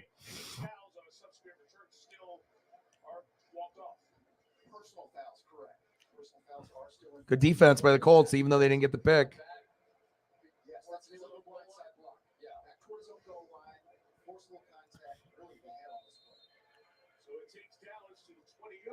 First down and 10. Screen pass. Gallup. Good tackle. Good tackle by Rodgers. Nice job. It's an amazing statistic, and we've talked about Stephon Gilmore a lot, but Isaiah Rodgers, Brandon Faison, none of these quarterbacks where they've been playing outside. Hilarious. I'm not sure if we need to really drag his name into the mud, but it's very clear that Kyler cares about video games, and it seems like, he's maybe not the most real person. So Patrick Peterson saying, hey, Kyler cares about Kyler, I think it's kind of true. I think definitely Kyler probably does care about some of the teammates, you know what I mean? But some of the decisions you make, like if you're not studying film, if you're not as dedicated as some of the others, especially if you're a quarterback, you have to be the leader. You can't be the fifth hardest worker on the team as a quarterback. So if you're like showing a little bit of effort, but not as much as the other guys, maybe you're going to get called out. So yeah, I mean, it is what it is. There's probably a little truth and a little bit of, fabrication in the comment. You know what I mean? He's like, oh, you don't need to drag my name in the mud for your podcast. I mean, I don't know how many people are going to go out of their way to fucking listen to Patrick Peterson talk. Not a lot of people, but if they're going to be talking about certain players, sometimes when shit gets, in an interview and it comes out, sometimes it's going to be true. Maybe there'll be a little fake information in there to get ratings. You never really know. But most of the time when statements are made, there's a little bit of truth involved. So Isaiah Rodgers is Dominique Rodgers Cromartie, cousin. Dominique Rodgers Cromartie got like 45 kids, man. Oh, man. Sure he's not one of his kids? Oh, boy's got lots of kids like Sean Kemp. End of the third quarter, 21-19 Cowboys. The data shows that people love our more flavorful Ultimate Cheeseburgers. Show me the data. So the data's good. The data's real good. Honestly, it's the best data I've ever had. My best-selling Ultimate Cheeseburgers. Now seasoned with real.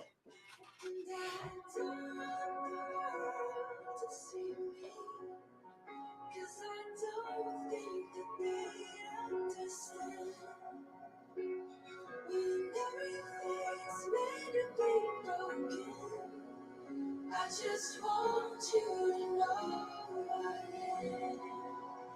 I just want you to know I am. Jack, the data shows that people love our more flavorful Ultimate Cheeseburgers. Show me the data.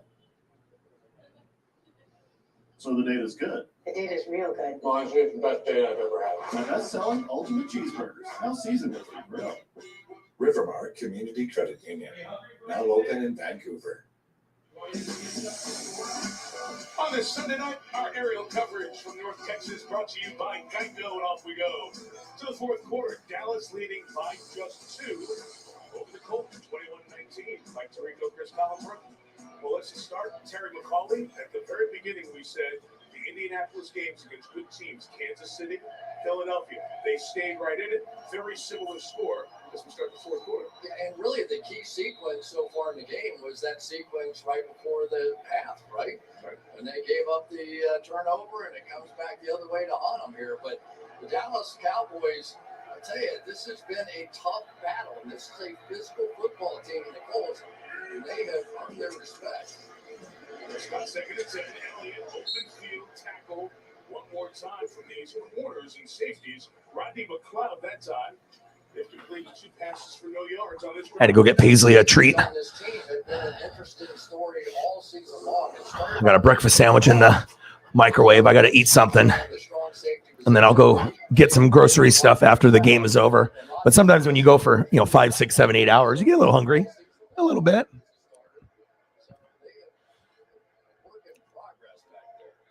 All right, 3rd down and 10. 21-19 Cowboys. Dak. Ooh, nice body position right there by CD. Wow.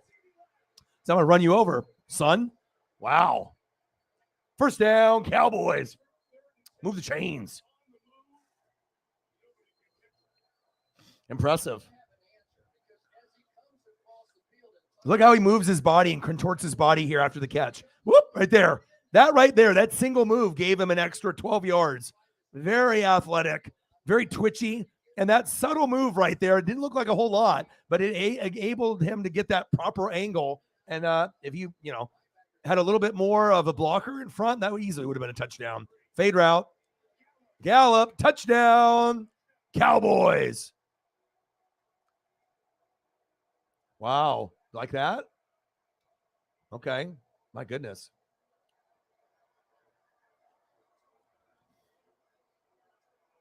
Was there a drop at all? Did he actually come up with that clean? I need to see a replay to make sure he came up with that clean. Hi, Paisley. Did you like those treats? Yep. Yeah, he did get that catch. Okay. I was just making sure it didn't come out there right there at the very end. Nice job, Michael. Big time play.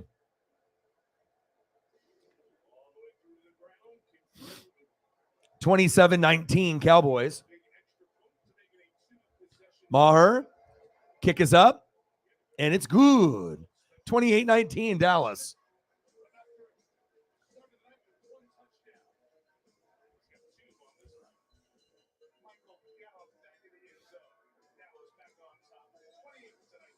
Nice job, Michael. I got to go get my breakfast sandwich.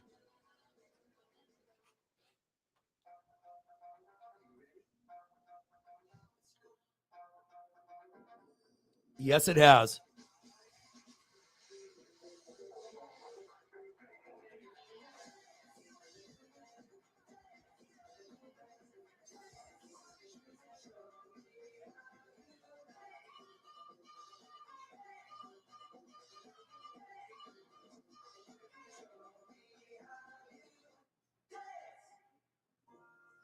Because your lives are forever entwined.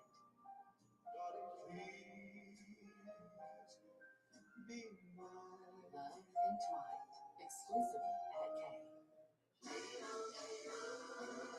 It's nice.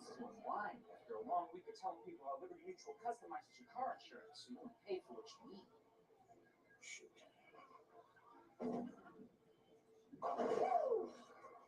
I'm on fire tonight.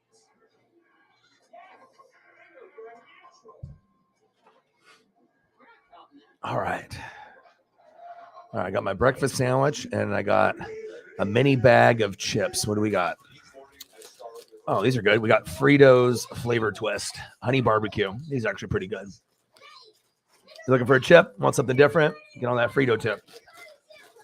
Sometimes having this Frito, the regular ones, are just kind of a good snack too.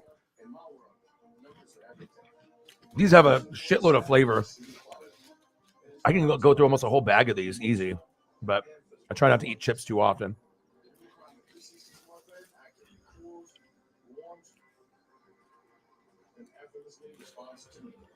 Smart sleepers get 28 minutes more restful sleep a night. And that means I'm at my best for me, my team, and you. And all I have to do is get game-changing sleep. Only from Sleep Number. Peacock is the place to watch. Oh, that's good. Fuck. Something hot. Stream every Hallmark channel live. Including new holiday. I used to try to eat breakfast sandwiches all the time, but now we got like a box in there that, I mean, I'm not even really trying to eat too much. I'm trying to find other alternatives, something a little bit healthier, but yeah, Paisley's a good girl. Sometimes she gets crazy in the evenings though. She gets on these like chewy rampages where she's really like, I don't know, she has just a lot of chewing and like she wants to eat, like chew the comforter and stuff. And sometimes we have different layers of comforters and we don't want her to rip a hole in it and take the stuffing out, eat the stuffing and get sick. 28-19 Cowboys. Yeah, game has been much better than anyone ever anticipated on planet Earth. I don't think anybody anticipated this. And, even though the Cowboys more than likely are still going to win, at least we're seeing the Colts fight and we're seeing some cool plays. I mean, that's what we want, right?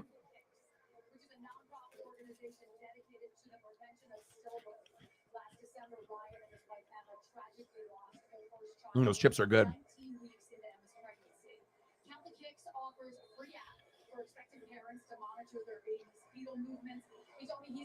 I love you. Paisley's looking at my food. I love you. 28-19 Cowboys.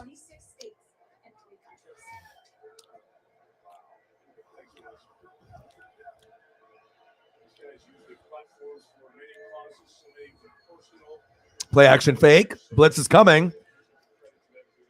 Oh, fumble. Uh-oh. Go, go, go, go, go. Fantasy points. Yeah. I think I might have won because of that. Yeah. Defense, defense, defense. Ooh, ooh, ooh. Oh, baby. Let's go. Remember when I said earlier in the broadcast it'd be really nice to get that fumble or pick for a touchdown? There it is. Ironic, isn't it? So this motherfucker, ESP motherfucker.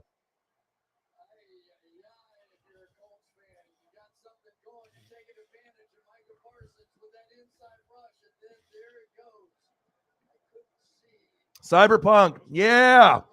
$50 dono. Cyberpunk came through to make sure we got to our number. Hell yeah. Thank you, Cyber. You're the man.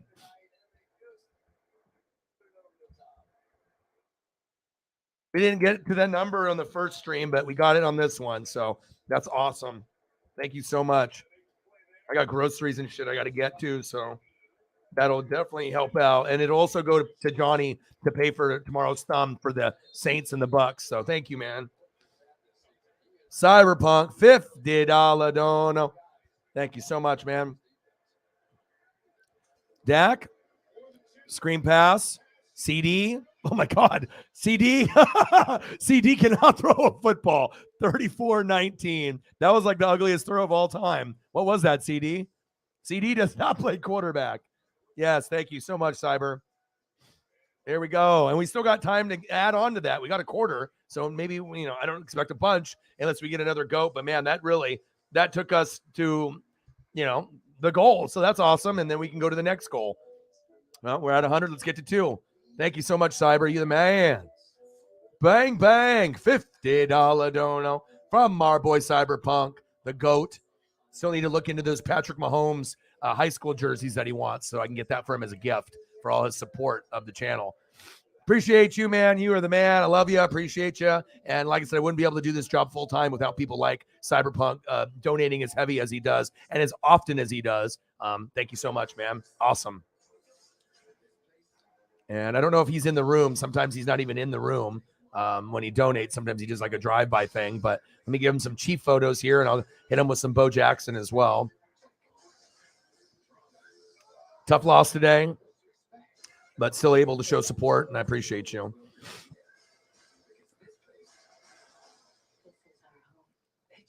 Thank you, Goat. Appreciate you. Always bringing the fire.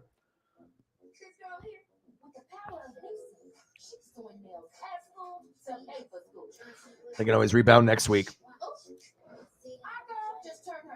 Appreciate you, bro. Chiefs. And then I got to hit you with something special right here. Thank you, Bo. Man, appreciate you. Give you some Bo. I know how much you love Bo Jackson like me. Thank you so much. Huge, huge, huge. You know, things cost a lot of money, and, you know, even everyday little things, sometimes you don't, you know, think it's going to cost a lot, but when you have to get things like, you know, shampoo, conditioner, cleaning supplies, toilet paper, sometimes when you're not like anticipating spending money on those things, and then you're like, you could go to the store and easily spend like $60, $70. You barely bought anything. You're like, what the hell happened? But it means a lot when you get people that support like that. Thank you, man. Yeah, huge. I know some people, they get that all on the regular, you know what I mean? But you just got to think for the amount of people that we have until we get bigger, you know, and when we get bigger, we'll get more goats, more opportunities. But, you know, if it's limited, every dollar counts. So. They're down 15 for the Colts. The brain trust of the outsides there. Jim Irsay, the owner and CEO. Chris Ballard, the general manager.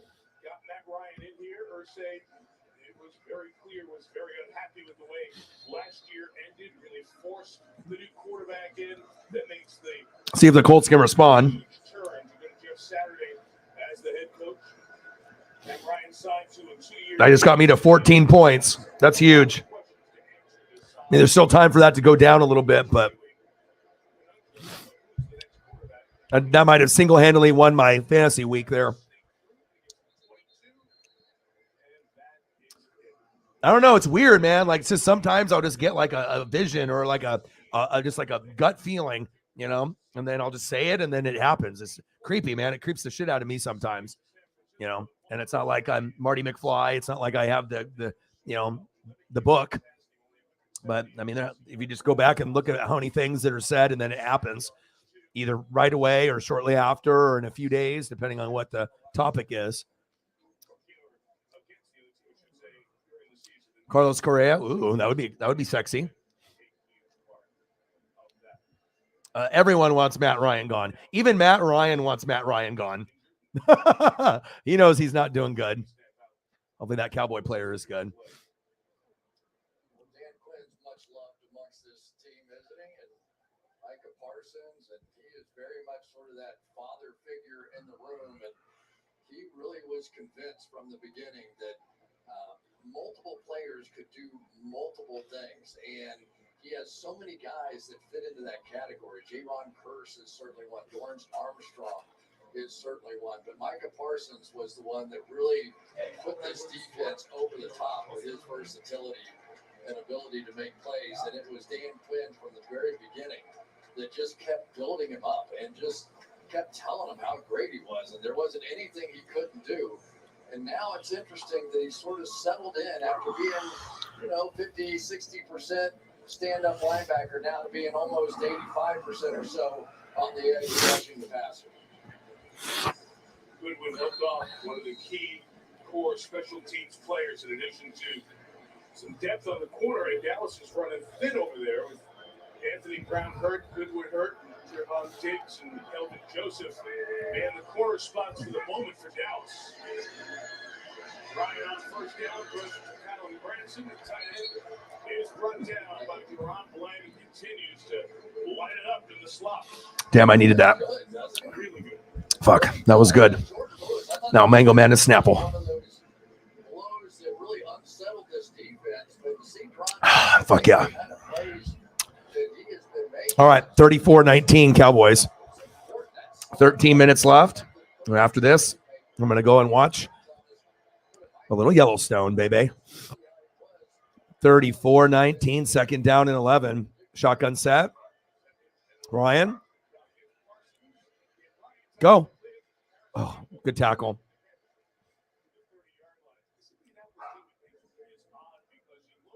Matt Ryan did Paris Campbell. Yeah, no, I didn't see Jelani Woods. Yeah.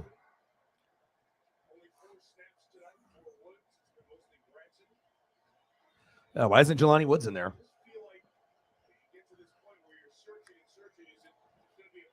Third down and 1. Matt Ryan. Oh, no, they should have handed that off. Stupid. What were they doing there? Hand the ball off. 3rd and 1? You dummy. What the fuck was that?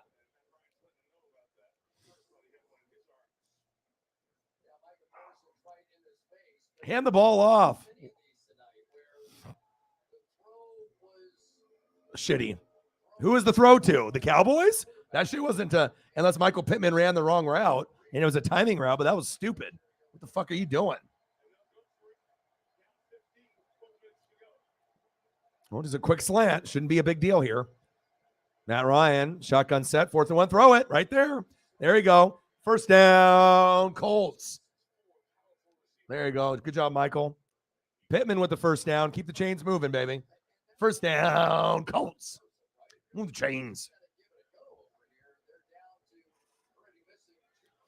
You love him. He's the best.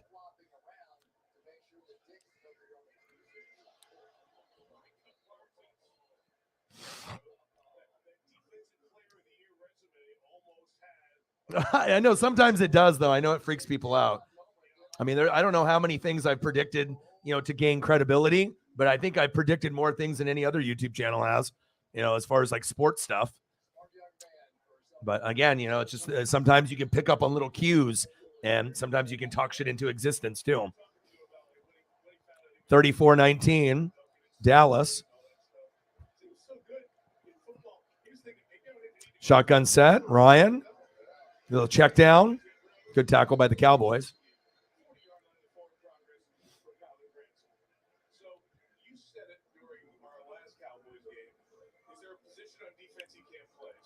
Third down and 6.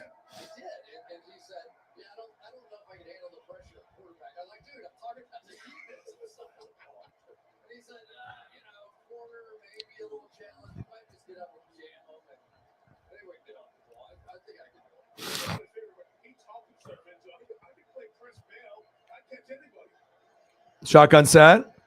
Ryan. Pressure coming. Floater. Noodle. Picked. The noodle was picked. Another interception.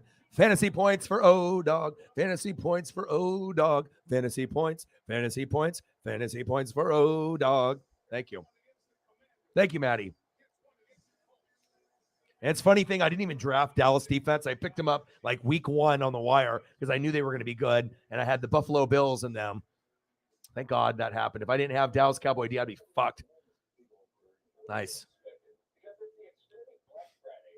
Well, this is where Cowboys are kind of pulling away, but at least the sole fact that the Colts put up 19, that's a hell of a lot more than anyone else thought. And they still might be able to put up 20-something before the game is over. So, yeah, you're going to lose, but at least the effort was very good in the first half. We just need to see something in the fourth quarter. You got to give us at least like a touchdown and a field goal, or at least a field goal to get to 22.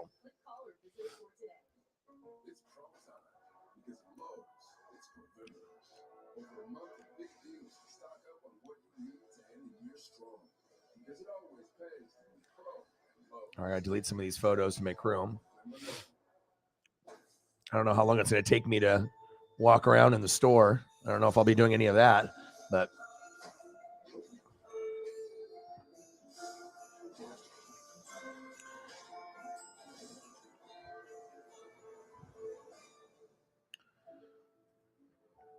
at least I won't have to deal with too many people there.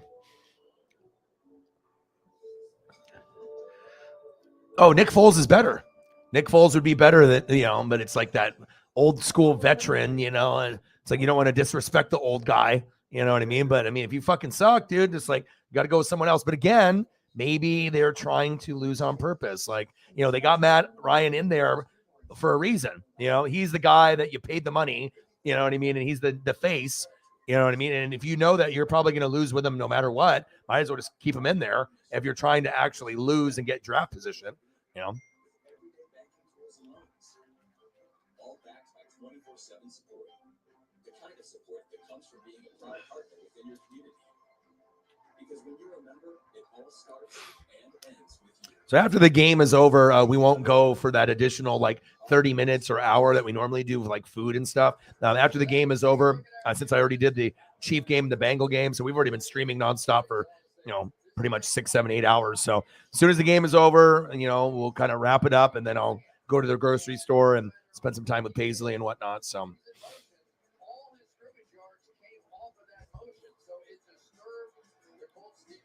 And we got to the goal, so that's awesome too. So it's like I don't have to go for that extra 30 or 2 hours to try to get to the goal. So that definitely helps out tremendously a lot.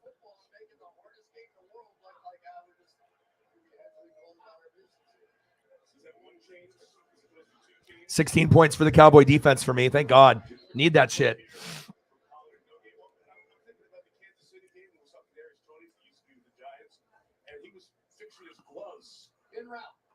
Before he caught a ball, it was his first touchdown.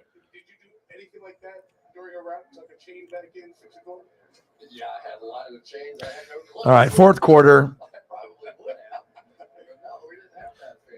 34-19. Cowboys. Shotgun set for Dak.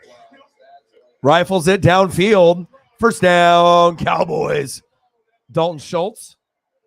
I'm going against Dalton Schultz in fantasy too, so I can't have him go off.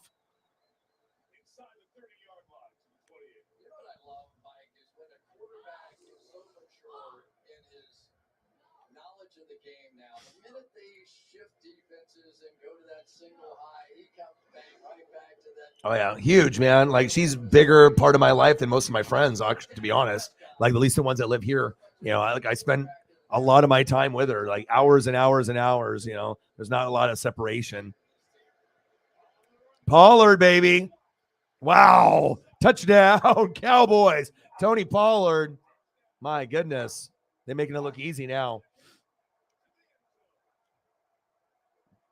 Lack of effort there on that play from the Colts defense.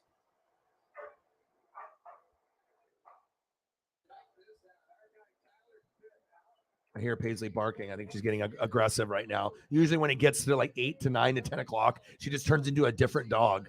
She just gets really aggressive and wants to play even though people are sleeping, and she wants to bite stuff, and she's barky right now. Woof, woof, babe. Barr blocked. Couldn't get the extra point to go through. 40-19.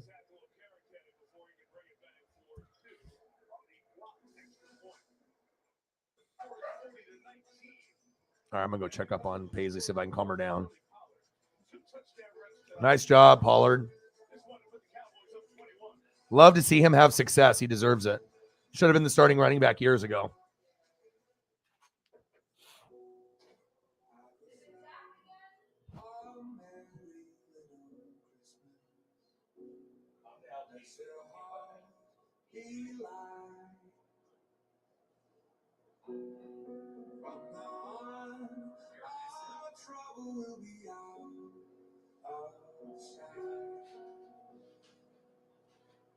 Unlike the other guys, T-Mobile has price. Switch now and we won't raise the price of your talk, text, and data.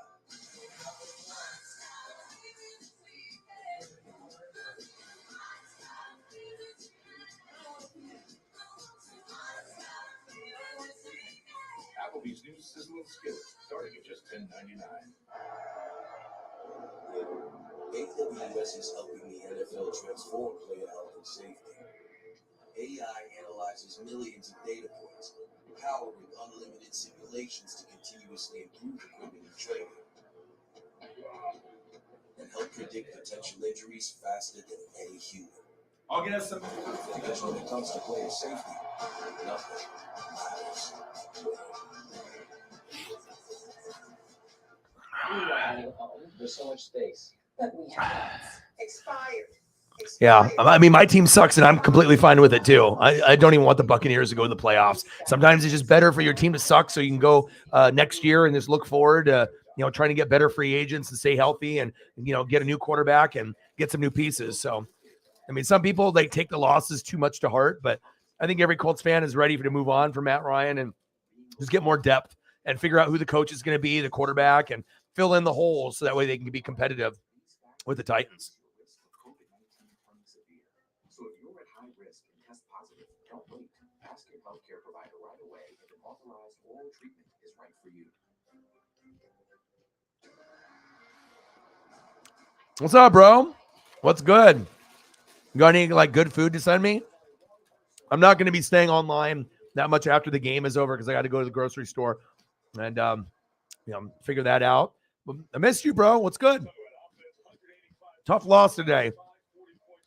I did the game earlier today. It shows you there's some holes on the team. O-line, D-line got dominated. Secondary got dominated. Burrow's the truth. That's just the bottom line. Everyone wants to talk about Josh Allen and Mahomes. People should be talking about Burrow and Mahomes. No disrespect to Josh Allen. I think he's great, but I prefer Burrow over Allen.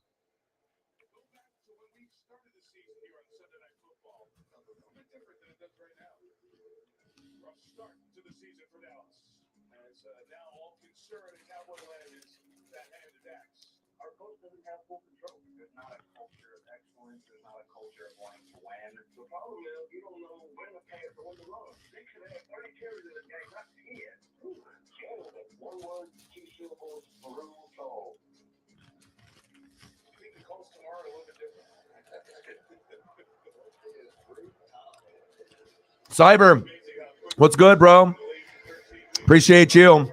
Thank you for the big $50 dono to get us to our goal. Like I said, we didn't get to the goal on the first stream, so it felt good to get it to the second. So Odin's son sent me a link, but I haven't got to time to research it yet about the Mahomes high school jersey. So if you have any more information on that, on where to buy it, like a link or whatever, that's like the real one. If you find that, you can send that to me as well. And then, like I said, I'm going to go to the grocery store, watch Yellowstone, and then I'll probably take a look at that link tomorrow morning, and I'll see what it looks like and make sure it's not like some China knockoff jersey or something. So 40-19 Cowboys. Ryan, that was a good throw. That was a good throw. First down, Colts. And guess who? Jelani Woods should have had him playing from the very start. There we go. Sometimes getting some stats in garbage time can be good. Nice throw by Matt Ryan with the noodle arm. He threaded the needle there. Got to Jelani Woods. Nice job. Yeah, put Jelani Woods in the game. Why the hell is he not playing? Did he piss off the coach? What happened? Shotgun set. Ryan, pump fake. There's the noodle arm. Yeah, when you got a noodle arm, you might be able to fool some people for a 1 or 2 throws, but you always go back to the noodle. Okay? If you're a noodle, you're going to go back.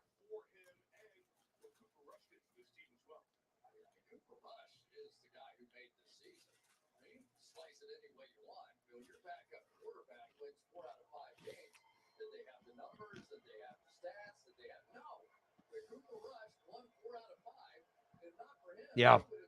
Beat you twice last year, and it's on the road. Tough game. You know what I mean? Couple calls, couple plays go in your favor. And you even went for it on 4th down and scored with the Mahomes Jordan leap. You know what I mean? And that didn't cost you. Uh-oh, there's a turnover. More points for O-Dog in fantasy. Boom, boom, boom, boom, boom. Another turnover.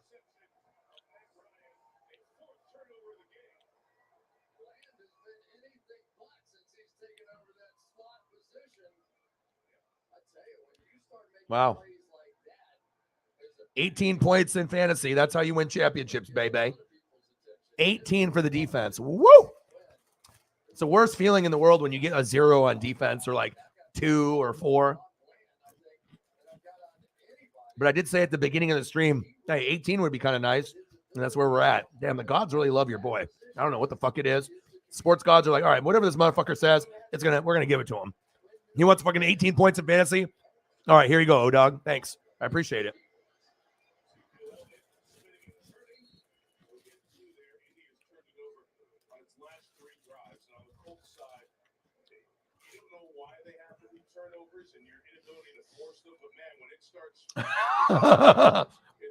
Booty cheeks. Yeah, he's bad. He's a bad. Now they're the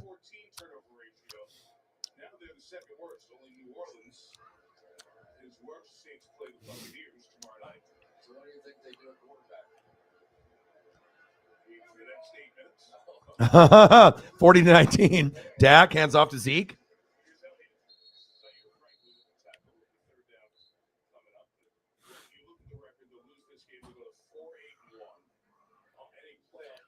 Yeah, Nick Chubb didn't give me very many points in fantasy today either. Only 8.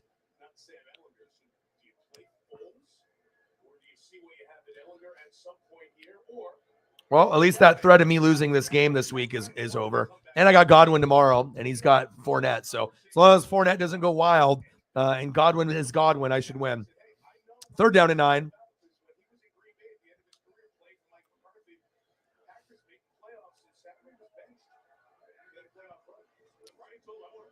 Matt Ryan, he's like, I'm not the man. Dak going deep. And complete. Flag. Noah Brown. Flag on the play. Dak Prescott going to Noah Brown. Noah Brown, I actually like for like a third option receiver. He's actually like a low name, but he actually is a pretty good one. He can make some plays from time to time.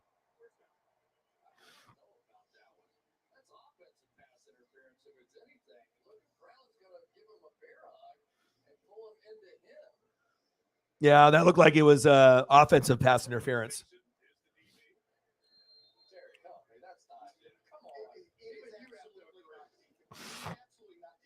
Yeah, I didn't watch the game. Did you watch the game, Cyber? I'm not sure if you saw any of the pictures that I put after you donated. I'm not sure if you were in the room or watching. Zeke bouncing to the outside, high stepping to the 5. Now this is getting out of hand.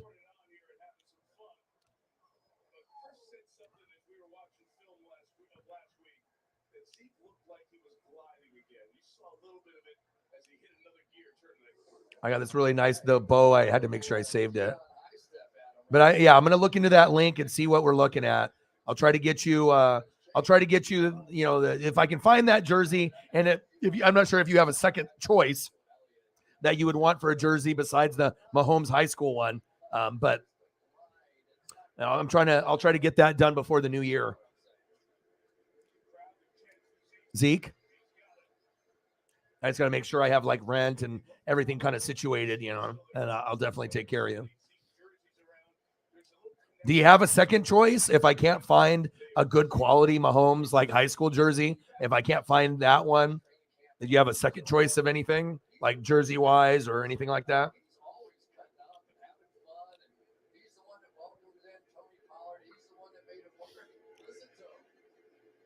There's Zeke. They're chanting. It's okay, Paisley. 2nd and goal, 40-19. They hand it off to Zeke. Touchdown, Cowboys.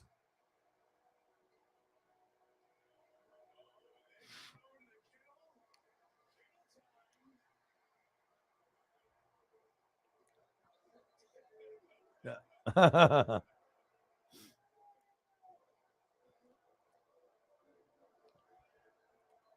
Nice job. A little Jack in the Box. Bo or Thomas? Okay.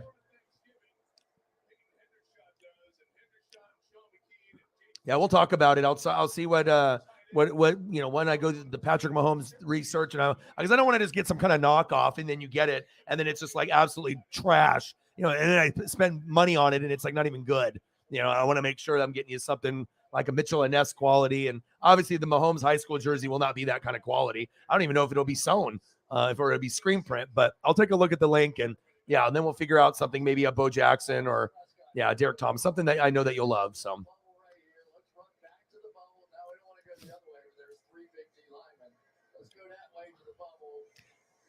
Yeah, I just want to make sure I reward you for all your, dedication to the channel and all the support. Like I said, you and Holly and Mr. Williams and a few others. But no doubt, if it wasn't, for you and Holly doing what you guys do trying to take care of the channel, we would not be able to do this full time. Thank you.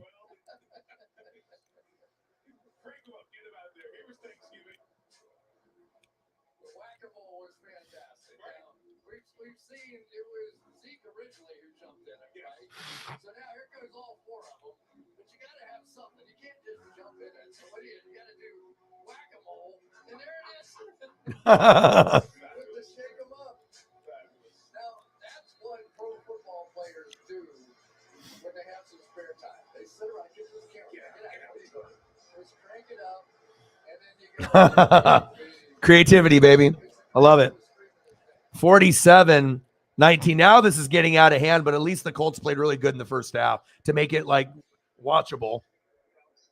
You're not going to put up 47 on every team every week if you're a Cowboy fan, but you should have won this game. But still, with that being said, damn, he scored almost 50 points. That's pretty impressive.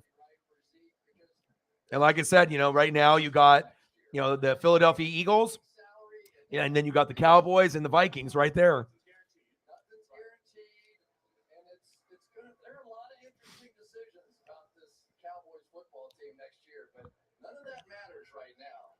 We might as well start talking. Yeah, Anthony Davis went off.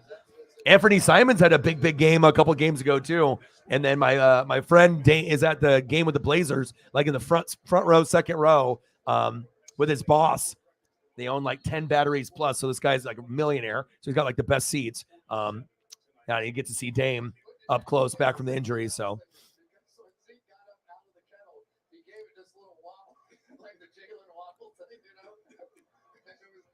47-19 Cowboys.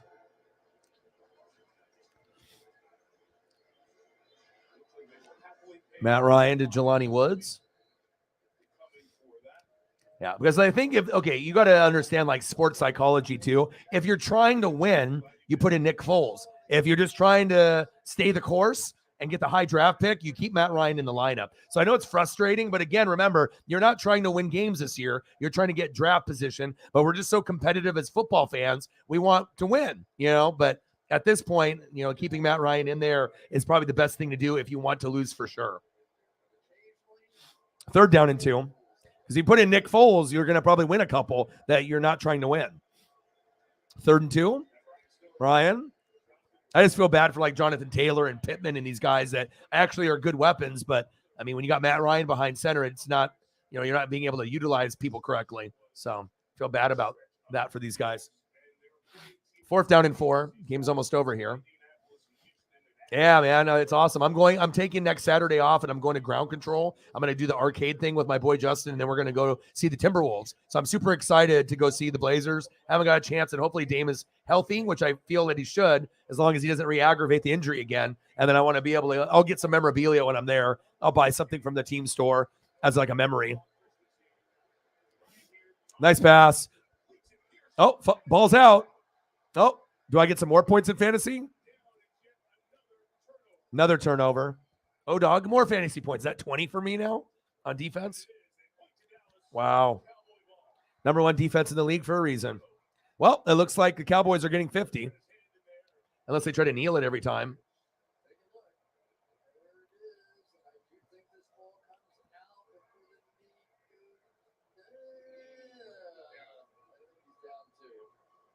Let's see if he's down.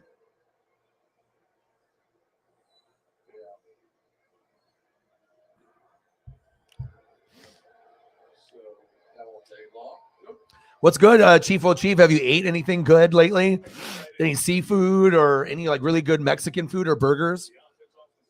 I had some really good pasta yesterday, because I tried to take this is my first day off yesterday in like 5 months. So been really, streaming every day since July 4th. And so to take that day off and kind of disconnect from everything, it felt good. You know what I mean? But then I fucking injured my back and my fucking calf hurts and I haven't been able to take Paisley on a walk. So I got like some pulled muscles, I think, in my shoulders and my back and shit. But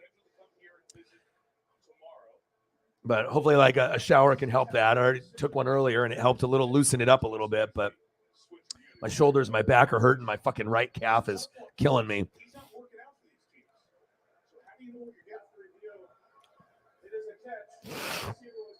No, down by contact because I don't get the extra points.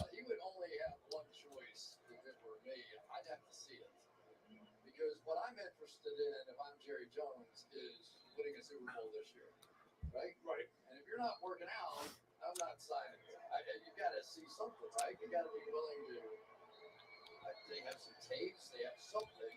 But you got to see. Yeah, they called him down.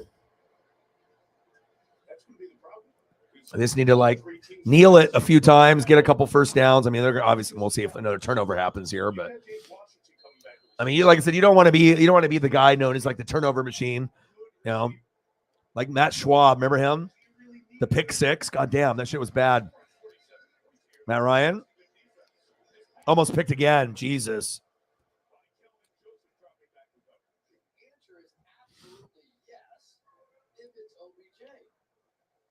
Oh, nice. Did you take a picture? Tell me you took a picture, bro. Send that picture to me if you took one. I'm definitely down to see, because I'm not going to be able to do the food stuff tonight. So anytime that people, usually it'll be you. Sometimes it'll be Shep. It'll be one of those people there. So.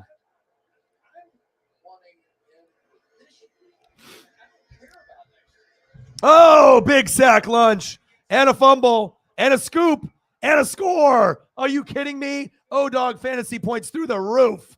Let's go. I was projected to tie or lose, and then there's another touchdown. It's crazy that I said that at the beginning of the game, and literally exactly what I said happened. Are you kidding me? Fumble for touchdown, pick for touchdown. What the hell is going on right now?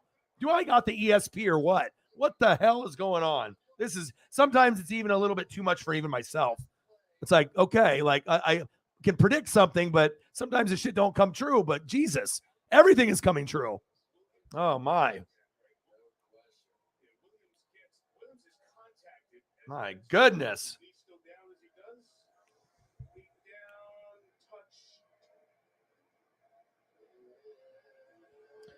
That's probably a touchdown.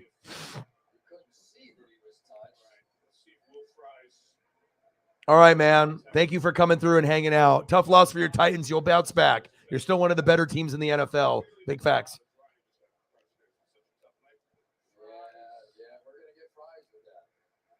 Oh, you should have. But sometimes we get so hungry we forget, Sometimes it's good to detach from social media and, everything. But sometimes it's just really good to see the photo of the food, man. I know you'll get me next time. So explain, what was it? Burger? Bacon? What are you talking? Like a Western bacon burger? Are we talking like Big Mac style? It was like Whopper. Like, what did it taste like? What did you get? Like a big triple cheeseburger? What are we talking about, burger, bro?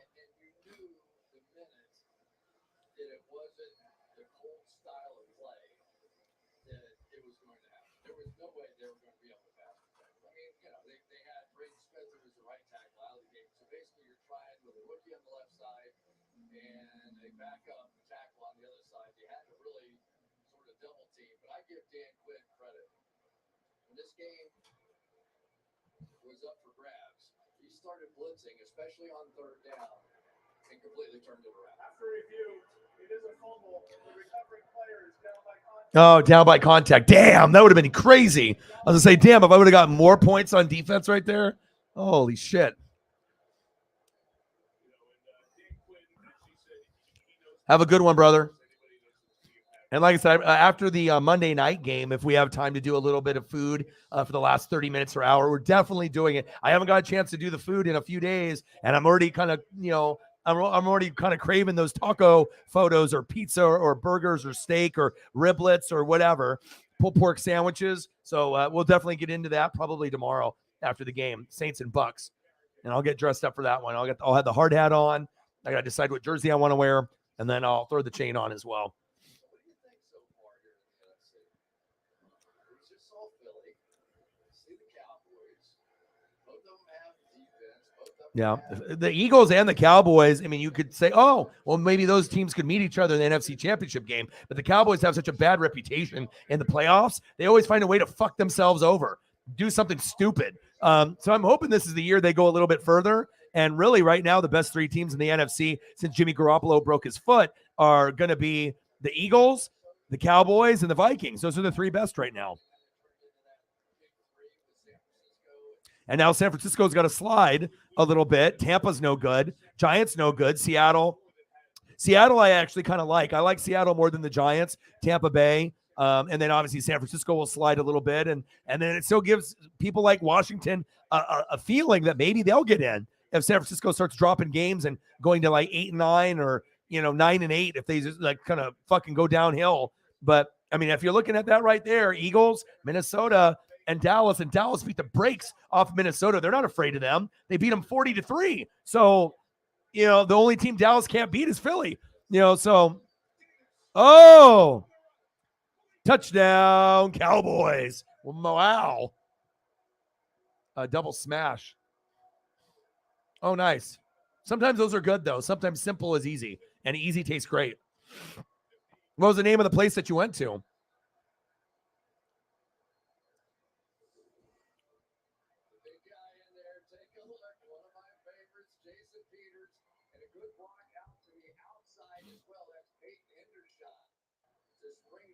We have just seen an explosion, and I tell you, it is hard sometimes to keep fighting in Avalanche. If you've played this game long enough, at some point or another, you've been Extra point is up. And it's good. 54-19. Wow.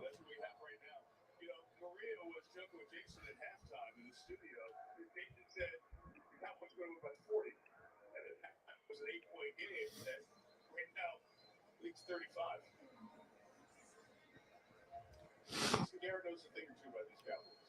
54-19 with 2:25 to go. So what do you think about the NFC?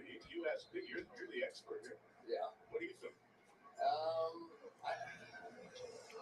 Philadelphia seems to have a lot of ways to win the football game. Sure, exactly right. Yeah, I mean, they just have a lot of different ways to win it. And Jalen's just having one of those kind of years. Yeah, Jalen is having an MVP year. Cowboys do too. And I hate to even say it because I've kind of been arguing against OBJ. But if they had that third guy. Yeah, OBJ would be huge for them. Dak, right? And they got CeeDee Lamb, Michael Gallup, and OBJ. That could definitely help them win a playoff game if OBJ is close. That could be the difference between the Cowboys winning the first game or not, or winning 2 games or not in the playoffs. So, I mean, it's going to be better for Odell to be on the Dallas Cowboys and the Giants. Who would you rather get passes from, Dak or Daniel Jones? I think it's pretty clear, Dak. So, a broken dollar. Oh, okay. Ooh, that. No picks on the ribs either? Yeah, no. You just ate them all up, huh? Nice.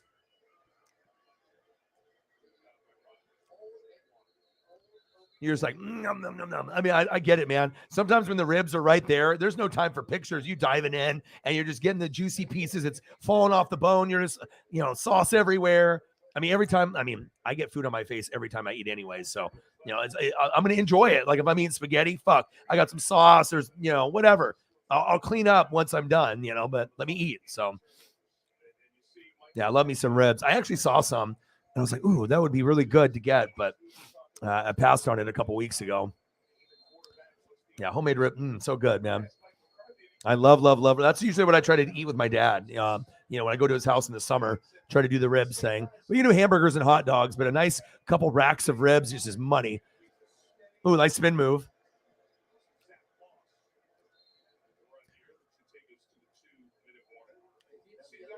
All right, we're at the 2-minute warning. 50. I mean, this game's kind of dragging on, as we know. So.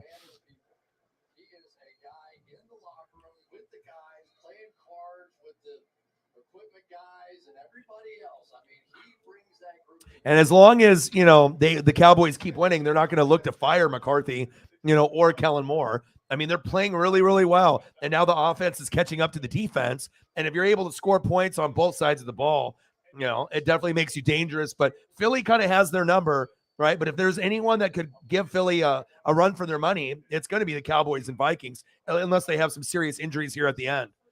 I thought the Niners would, but since Jimmy broke his foot, they're out of it now. That sucks for that franchise. So they'll probably try to go for Tom Brady next year.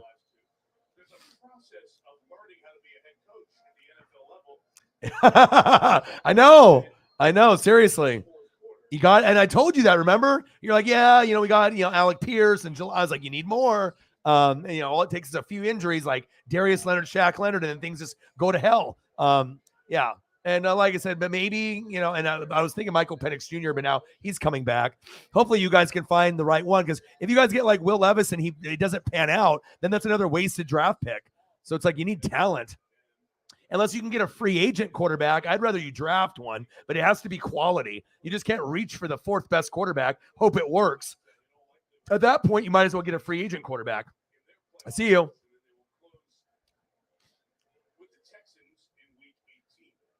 Did you have a poo party?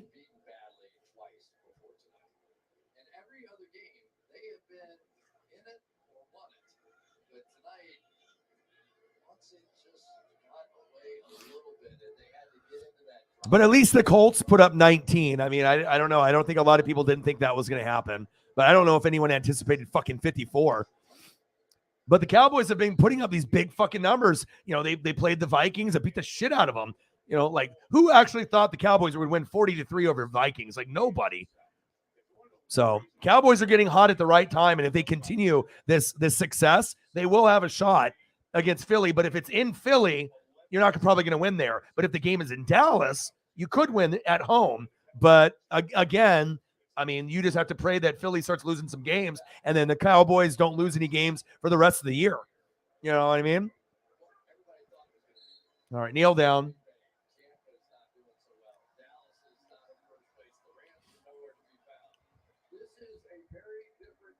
Yeah, lots of opportunities for teams since, the Rams and the Bucks and the Packers are all shitty. Final score, 54-19, Cowboys win. You guys are the best. I appreciate you guys very, very much. You got the Vikings after the bye, Chargers, Giants. Ooh, that's not good. But hopefully they play hard. And thank you guys so much for all your support. Like I said, normally I would go into the 4-hour mark, but I want to make sure that I, grab some groceries. I got Yellowstone to watch. I think it's coming on in like a half hour. It's either playing from 8 to 9, and then it's recording, and I want to make sure I do that. So tomorrow, I saw that you got that dub. I mean, we're both grinding. And like I said, we'll be here tomorrow for Monday Night Football for the Saints and the Bucks. So I'll be all dressed up. We'll be ready to go. That'll be at 5 p.m. tomorrow. And we'll get to see hopefully some old school performance like this Warren Sapp photo, and maybe we'll get something there. But you guys are the best. I love you and I appreciate you. Thank you to everyone that has donated, had some great conversation, shared the link and the information on Twitter. You guys are the best. I love you and I appreciate you. And let me try to get through the right photo here for Twitter. And I hope you guys have a great rest of your night. Appreciate you guys. Let me go through the apps and make sure I don't have any last second donos coming in, because sometimes that happens. Shout out to Marcos. Shout out to Sarah. Shout out to everyone that has donated. Cyberpunk got us over the hump, which was great. And again, I'll be back tomorrow. You guys are awesome. Long day today, and hopefully I feel a little bit better. So have a great rest of your guys' night. And I got one question for you. Who talk sports like us? Your boy Ryan, Northwest Sports Fanatics, and I'm out. Gang.